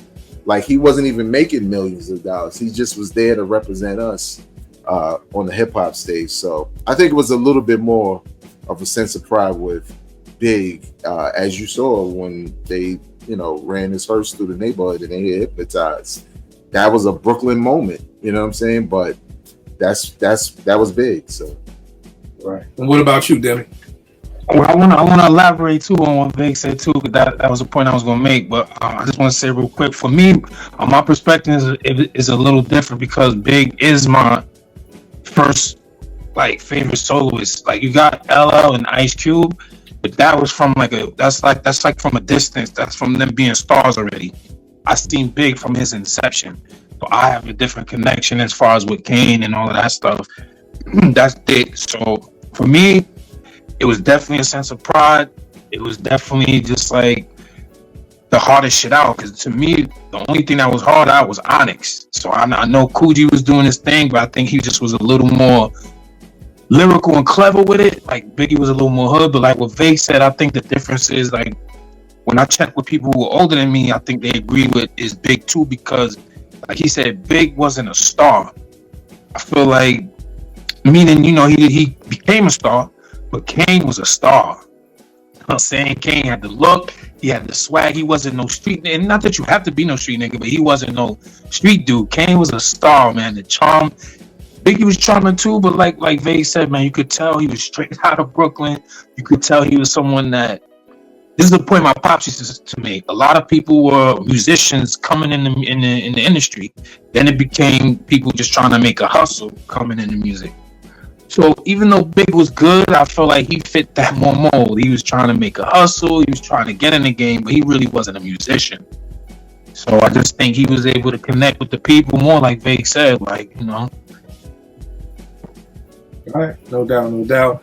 All right, I got a couple more left. So I'm gonna do this. 3 friends come together to figure out how they're gonna top their last heist, which was their best one yet. With the streets, the masses, and the world's watching, they realize the next heist can't happen during the daytime. This time, they'll have to become midnight marauders to get this done. I was wondering if it was them. I wasn't sure if it was Fave or something. Sure, it was them. I didn't know which album you were going with. I mean, Midnight to me is my favorite tribe. You know, it's the worldwide debate: what's better, Low End or Midnight? Again, to me, there's no right or wrong answers. They're both incredible albums. I think Midnight, I give it to Midnight just because it was like, I don't think anybody thought they could do better than Low End. Like, Low End was just perfect. So for them to either eclipse it or even come up with something just as equal to it was just crazy to me. And I mean, I remember hearing the Award Tour. I was with my homegirls, Monica and Tasha. My man Drew, we was like up in like Reading, PA, back in those days, we go up there to get our Timbs from the outlet and everything like that. And I just remember hearing that on the radio and hearing the Award Tour, like, yo, Tribe is back, and then getting on campus. And then when the album dropped the same day as End of the 36 Chambers. And when you really think about that, Tribe dropped the same day as what some people consider one of the biggest groups ever, you know, the same day, and they both got love. It wasn't like, oh, which one? I don't even, Greg, do y'all even remember? I don't even remember anybody even being like, yo, which one is better? You know what I mean? Like, it was just like, they both just dropped. Like, you know what I mean? I think some people, because I know when I went to the record store, I had money for both. Like, I knew I was getting both of them shits. Right. But I think some people, you know, because of what Tribe had already done, like, they were laser focused on Tribe, and, you know, they had heard a song or two from the Wu, but, you know, I don't think Cream was out, but it hadn't like hit critical mass yet. Yeah. So I think some people might have done that initially, but eventually everybody had both. So yeah, it's crazy because I was thinking that, because I think this ESPN mindset, I don't know what's been drilled into my head, but it's like whenever something comes out, now I'm ready to compare it to something else. You know what I mean? Like, and it wasn't like that in '94. Like, I don't remember telling people that we didn't sit around talking about classics and GOAT and all of that shit. Like, that wasn't the combo. Right. And it was like, even now I'm like, all right, Common and Pete, whose album better, Common and Pete or Free and Jake 1? Like, it's just like drilled into my head that I have to put these two albums because it's one producer and one rap. Like, it's just drilled into my head. And I'm like, yo, I don't remember doing this back in the day. I don't remember getting Hard to Earn and being like, yo, is this better than Main Ingredient? Or like, it's just like, we just enjoy the music for what it is. And I don't know why those seeds have been planted, but anybody who follows me know I always thought this is just life, is that you plant seeds, you water, you come to the harvest. And obviously these seeds have been planted in my head and watered long enough, probably through social media, that I'm just stuck here like, okay, which album is better? I'm putting these two albums against each other, but it's like, but why? Like it doesn't make any sense to do it, but it's like, and I'm not doing it on purpose. It's just like it's natural now. Like it was like some of it's for the sake of convo too. You know that some of it's for the sake of convo. Right. What are you gonna say, back? No, I was gonna say y'all right. I didn't really think about that. Like, yeah, when albums dropped back in the days, you never thought about the one that dropped before. You just they got a new joint now, and you just discussed that album. So maybe in some ways it detracts from, like, if you comparing two albums, it detracts from both because you're not fully absorbing, you know, the one that just dropped. You just like, is it better? You know, so that's why I ask people sometimes, like, it's fine if you don't like it, but give me a better reason than it's not as good as the other album. Like, give me an explanation on itself. Right. But a lot of that, I mean, and again, I find myself doing that too. Like, for instance, I love this Freeway Jake album. Love it. Like, that's all I've been listening to. But the first initial listen, I was like, nah, this ain't as good as Stimulus Package 1. And kind of put it down, you know, and kind of like didn't go. And then one of my people was like, nah, man, that Jake joint is bang. You got to tap back in. And now I love it. But my first instinct was this wasn't as good as the last one. You know what I mean? And again, I just think a lot of these seeds have been planted in a lot of our heads, especially all of us who are on social media, because every day it's like ESPN, like T will be like, yo, how is it not football season? But y'all motherfuckers got, y'all talk about football all day on like 10 different shows on 5 different networks. And it's like, oh, well, because they're trying to figure out who's going to have the best season and she's just like, well, why don't you just wait till the season starts? And I'm like, well, then we won't have shit to talk about. Like, so I feel like that's how it is with Twitter. Like, you get up and you got to say, fuck it, what's better, low end or midnight? Like, we got to get a conversation brewing somehow. So we got to throw something on the fire to start a conversation, you know, if nothing's not out. But I mean, I hate that. Like, I just was like, yo, I hate that feeling that it's this constant, what's better? Or like you said, Demi, like, oh, this ain't better than Stimulus Package 1. Like, nah, I ain't feeling this, you know? And after first listen, just threw it to the side, like, yo, I got to tap back in. Which is one of the reasons I always challenge people. You should live with music. Stop throwing the music away. Me and Ev did an episode of Live from the Writer's Bench. Why are we speed dating music? It's like, we want to listen to an album, get in, get out, because then we got to talk about it on Twitter. We can't live with it for 2 weeks. Like, for instance, I love the Common and Pete Rock album, but I'm like, does it make any sense to talk about it on Twitter now? No, because nobody's talking about the shit no more. You know, it's like, if you don't talk about within the first 48 hours, you might as well forget it. Don't nobody care about your review. Don't nobody want to hear what you think about it 2 weeks from now. Like, nigga, we done moved on. Like, great example. I'm listening to Marsha Ambrosia's album today. I still fuck with it. But yo, when that album came out 4 weeks ago, people were like, yo, this may be the greatest fucking album ever. People were like, yo, this is the album I always wanted to make. Yo, this album is this album is that. And now 4 weeks later, it's like, who's Marsha Ambrosia's? Like, how did we literally just go from this album being so incredible to just, who even cares? Nobody's even talking about it anymore. And I always say this is why a lot of rappers probably don't want to make music. Like, why make another Outkast album? You know what I mean? They're gonna say they're gonna make the album. We're gonna talk about it. We talk more about the album before it comes out than when it comes out. The album will come out on Friday. We talk about it all day Friday, Saturday, maybe Sunday, and by Tuesday it's like, okay, what's next? Like, and for people who don't know, yo, to make a good album takes time. Like, yo, it takes time to make these beats. It takes time to write these rhymes. So for people to make this album and for y'all to only listen to it for 4 days, it's kind of like, well, what's the point anymore of even putting all that into the album? All right, this is my next one. 2 friends who meet at college enter a talent show. Two friends who met at college enter a talent show to show the world that they're dead serious, but end up having their life changed forever when one of hip hop's biggest groups hears a style they've never heard before and decides to give them a record deal. Das. No, I try to slip in the dead serious there. For people who don't know, Das went to Virginia State University. We're performing at a talent show. EPMD saw him, signed him, and you know the rest is history. Hit Squad, everything like that. So yeah, definitely Das. And I mean, dead serious to me. I remember the first time I saw They Want Effects, I was like, yo, this is crazy. The Iggity style, the locks, the fatigues, them being in the swords with the fucking torches and everything. Like, it was just crazy to me. And I mean, that whole album, the 5 Mike Classic, Mike Checker, the Mike Checker remix, which is crazy, the Pete Rock Just a Men remix, that's crazy. Just everything on that album. Brooklyn, the T-Neck was crazy. Just, again, that whole entire album was just 5 Mike Classic to me. JR, what you got for your last one, bro? All right. A girl moves to Cali with her family. Her life is not hers. She gets married. He doesn't know she's alive. She meets someone special, but she waits a while to take it there, but she just decides to have fun. Janet Control. Yes. Nice. I was gonna do Janet too. I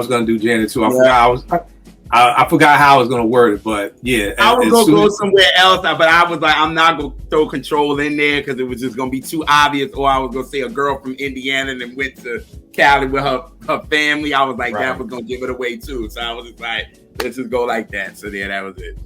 Yeah, talk a little bit about Control. That meant everything to her career, for real. You know what I'm saying? Like, that she wouldn't be the blueprint that she is. For people, there's a lot of people who don't know that's Janet's second album. Third. That's her third? Oh, shit. See, I didn't realize Dream Girl shit was it? Janet Jackson, Dream Street, then Control. Dream Street. Wow. I thought that was her second album. I was about to say she did a Juvenile Hell out here. She did a Juvenile Hell End One. That nigga did a Draw 2 Juvenile Hell.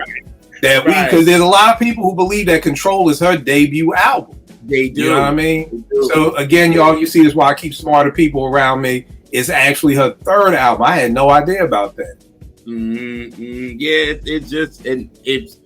the Janet Jackson we have now is because of this album right here, and her hooking up with Jam and Lewis, and the rest is just history. And that album run she had from 86 to 90 to 97 is just legendary. Unheard of. That run. Now tell me this. Do you think it was the last name that enabled her to do that? Because not too many artists can have 2 albums that don't do nothing and still have a record deal.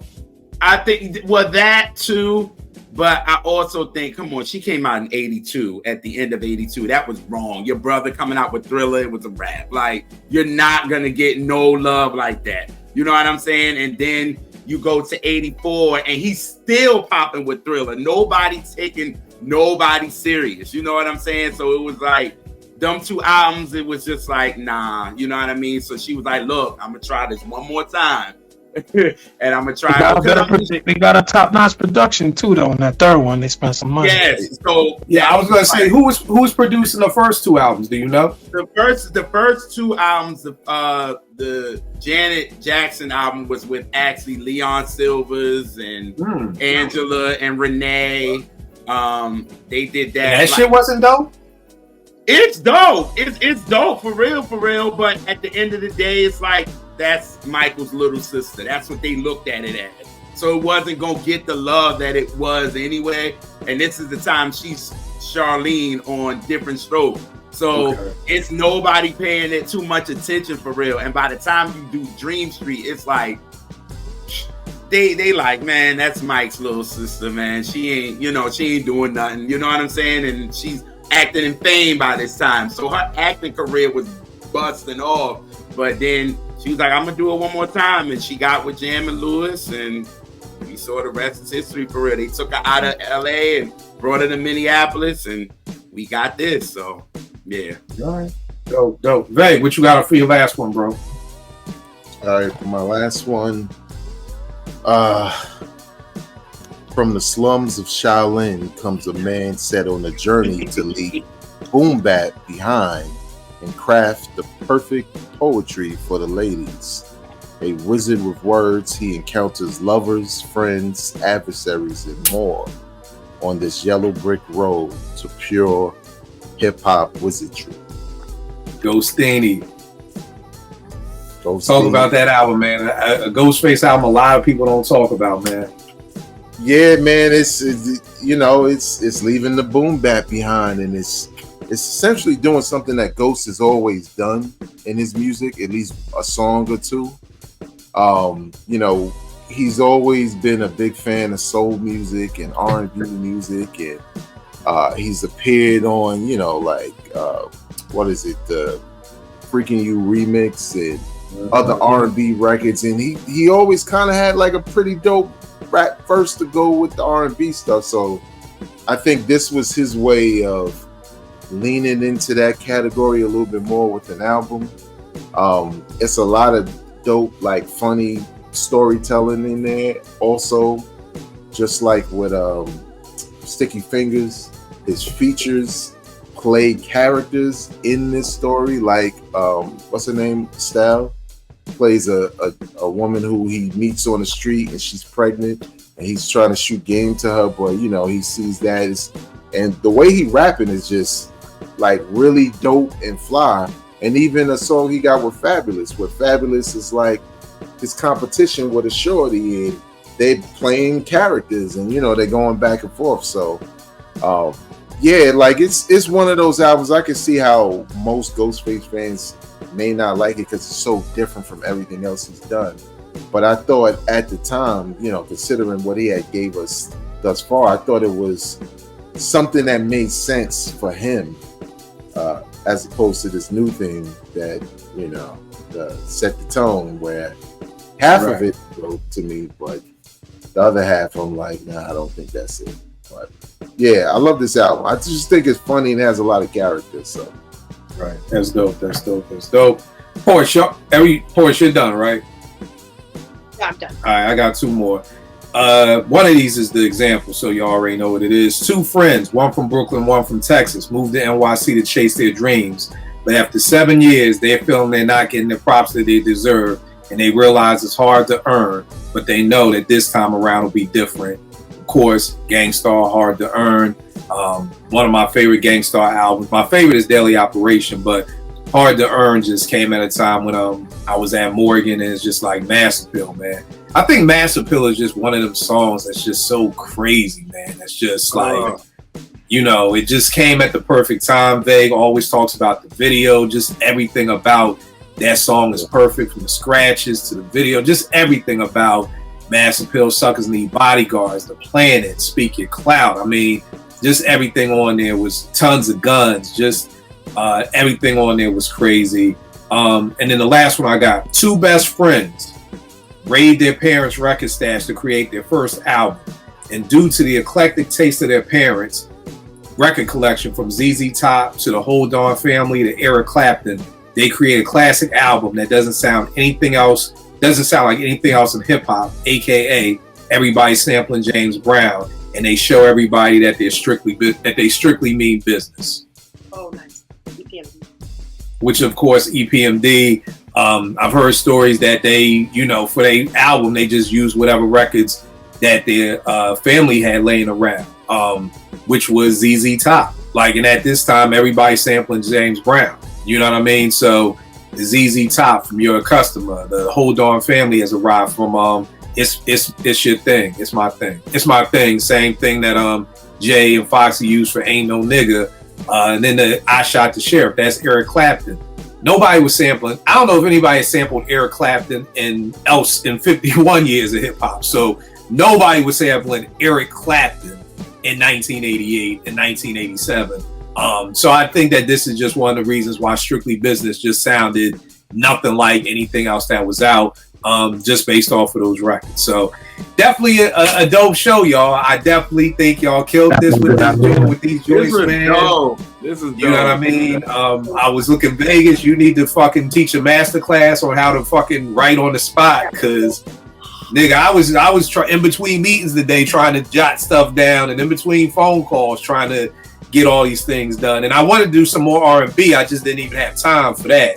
But so yeah, definitely salute all that. Demi, let them know where can they get at you. What's the YouTube page? What's all the information so they can follow you and support you, everything that you're doing, bro? I'll just look up the Go Get a TV, man. I'm Googleable. Everything's under that platform. The Twitter, the TikTok, the YouTube channel, the IG. I'm Demi D, man. But yeah, just Google the Go Get a TV, man. All right, no doubt. Vague, let them know again, man. Bed-Stuy Vintage out. All right, the album's out. Bed-Stuy Vintage. Won't take up too much of your time because, you know, it ain't that long, like 30 minutes, something like that. All beats produced by Kill. You know what I'm saying? Couple of features on there. Shout out to Woods.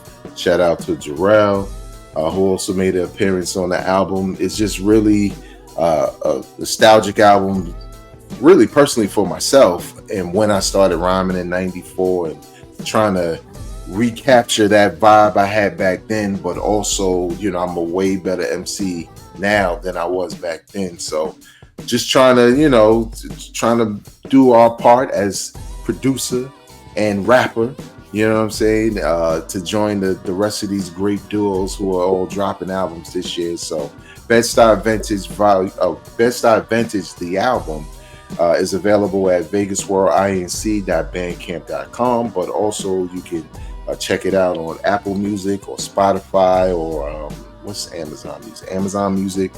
It's available on all digital streaming platforms. So check it out. Let us know if you like it. Give us a shout. Share it with people who also love hip hop. So no doubt, no doubt. P, where can I get at you? On Twitter at Porsche. And I just want to point out that Demi is very good at posting his stuff, new episodes and links and all of that on his Twitter. So definitely follow Demi on Twitter because that's where the hub of information is. I absolutely love it. So thank you so much, Demi. And Vegas, so excited about the album. I just got the notification in my email that it's dropped on Bandcamp, so I can't wait. And typically, people haven't heard from me much about Bandcamp Friday because there hasn't been a Bandcamp Friday in a while, and it's coming back on September 6th. But get Vegas' album before then because don't just wait for it, but it is coming back. So I'll be back on it, letting everyone know about Bandcamp Fridays. So yeah. All right, no doubt. JR, what's going on with the R&B reps, man? Well, when this episode is out, we have our episode out that we did with my guy, Will the Wave. We did the Bobby album, which is dope. Like, it's a really, really dope episode. We get into why it was underrated. You know, we talk about the songs and all that good stuff. So follow us on the R&B reps on Instagram, on Twitter, on JR's World of Soul on Instagram and Twitter. rnbreps.com and all that good stuff, so y'all can check updates because we're gonna start newsletters and all that good stuff. So yeah, just follow the Twitter page and Instagram page for updates and things. All right, no doubt. Y'all know what it is with me, Kill 889 Twitter, IG. Just kind of tap on something Vague was talking about. We got the album Bed-Stuy Vintage with Vague. JR and I are finishing up Rel's new album. It's Not You, It's Me, produced by myself, and then Backwoods, Sweetie, and myself are dropping an album this year. We got our single out right now with Tajay from Souls of Mischief. So like I said, and I'm always challenging people, is to, we all, you know, one of my homeboys who's kind of really in the game now, like he was like, yo, Kill, what do you need? You need like more equipment or whatever. I was like, yo, I just need that alley-oop. You know what I mean? So what I'm challenging people to do is just, in the same energy that you gave Free and Jake, the same energy you gave Common P, give me in Vegas.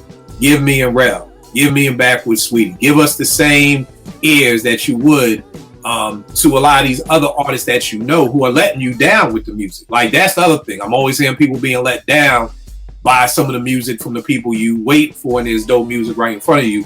So that's it. Also, just real quick, with the album out, I always talk about 6 ways that you can help support indie artists. Number 1 is always buy the album. Go to Bandcamp, buy the album. I had a homeboy who was like, yo, I think it was me and King James had our project out. He's like, yo, Kill, I'm streaming it every day, trying to get you that money. And I'm like, bro, love, but we don't get no money streaming. He's like, oh, I didn't know, you know, because the thing is that the powers that be put streaming down people's throats. You know what I mean? So a lot of people who are our fans think just by streaming, they're helping us. You know what I mean? So he's like, oh, I didn't know. Okay, bet. So number 1 is buy the album from Bandcamp. Number 2, retweet it. I work with teens. I see it all day. They sit on their phones. They just like. They don't even be looking at what the picture video is. They like. Retweeting, that's a whole nother thing. That's like opening up a whole nother book. But that retweet, you never know who's on your timeline. You never know. So again, I'm in nobody's pockets. If you know you don't want to buy the album, that's cool. Retweets are golden. Number 3, tell a friend. Tell a friend. Tell your cousin. Tell your homeboy. You know somebody in your life who loves hip hop or loves this and all these things that I'm saying. can correlate everything to what Demi is doing too, as far as retweeting his stuff, as far as telling somebody if you see one of his episodes that you like, we're telling you how you can support us. Number 4, most men and women, because women, I love the hip hop people too, but I do know with men, y'all have text groups. I get kidnapped in so many text groups. I'm fucking sick of it. People play golf. People playing a 40 and over basketball leagues. People in the barbershop. Talk about the project. If you like a project, talk about it. Tell people where they can get it. Number 5, 6 degrees of separation. I truly believe that you can get your music, that you can get anything to anywhere. So for example, if you really fuck with Demi's channel, maybe you can sit back and say, okay, yo, let me call my cousin. I know his wife used to work for CBS. Maybe she knows somebody who could connect with Demi to kind of do something like that. So again, and I always tell people, this is only if you fuck with it. If you don't fuck with it, Right. leave it alone. If you listen to me a vague album and you don't like it, you don't have to do none of this shit. That's My right. thing is just, if you fuck with it, then support it. To me, like, that's the correlation. The two have to go hand in hand, because it hurts for you to tell me you fuck with it, but you didn't do any of these 6 things. You know what I mean? Because do you really fuck with it then? And then number 6 is buy it for somebody. It's simple. You know what I mean? Maybe your homeboy, you know your little sister likes hip hop. Well, yo, I think, my homegirl's from Best Style, Vegas from Best Style, let me buy it for her. So I just think nowadays, because we don't have record stores, we don't have magazines, we don't have any of those mediums, a lot of people don't know how to support independent artists. So I do feel like it's our responsibility to at least, give y'all game on how the best way to support us. Again, same thing with JR with the R&B Guru and the R&B Reps. If you fuck with them, there's so many things that you can do. And again, only 2 of these 6 things cost money. The other 4 absolutely free. So it has nothing to do with, I get it, I got a kid about to start college next week, money's gonna be crazy. That's fine. But a retweet is golden. You know what I mean? I suck on Instagram. What is that? Reposting on your stories? That's golden with a link. That works too. You know what I mean? So there's so much that you can do. And again, only if you fuck with us. Because that's when I have to question, like, if my man is my man and he like, yo, I need a ride from the airport, I'm gonna go pick my man up. If that's my man, I'm like, no, I ain't picking you up. Like, damn, why you ain't gonna pick up your man from the airport? Like, that's your guy. Like, he needs a favor. So again, this is how we can support it. Because a lot of people complain about the music, but don't support the music. That is dope. Which is just that's a horrible math equation. Like, it's just, so if you find dope stuff, you should want to support it so we can keep making dope stuff. So just something to put out there, but I will check y'all next week, y'all.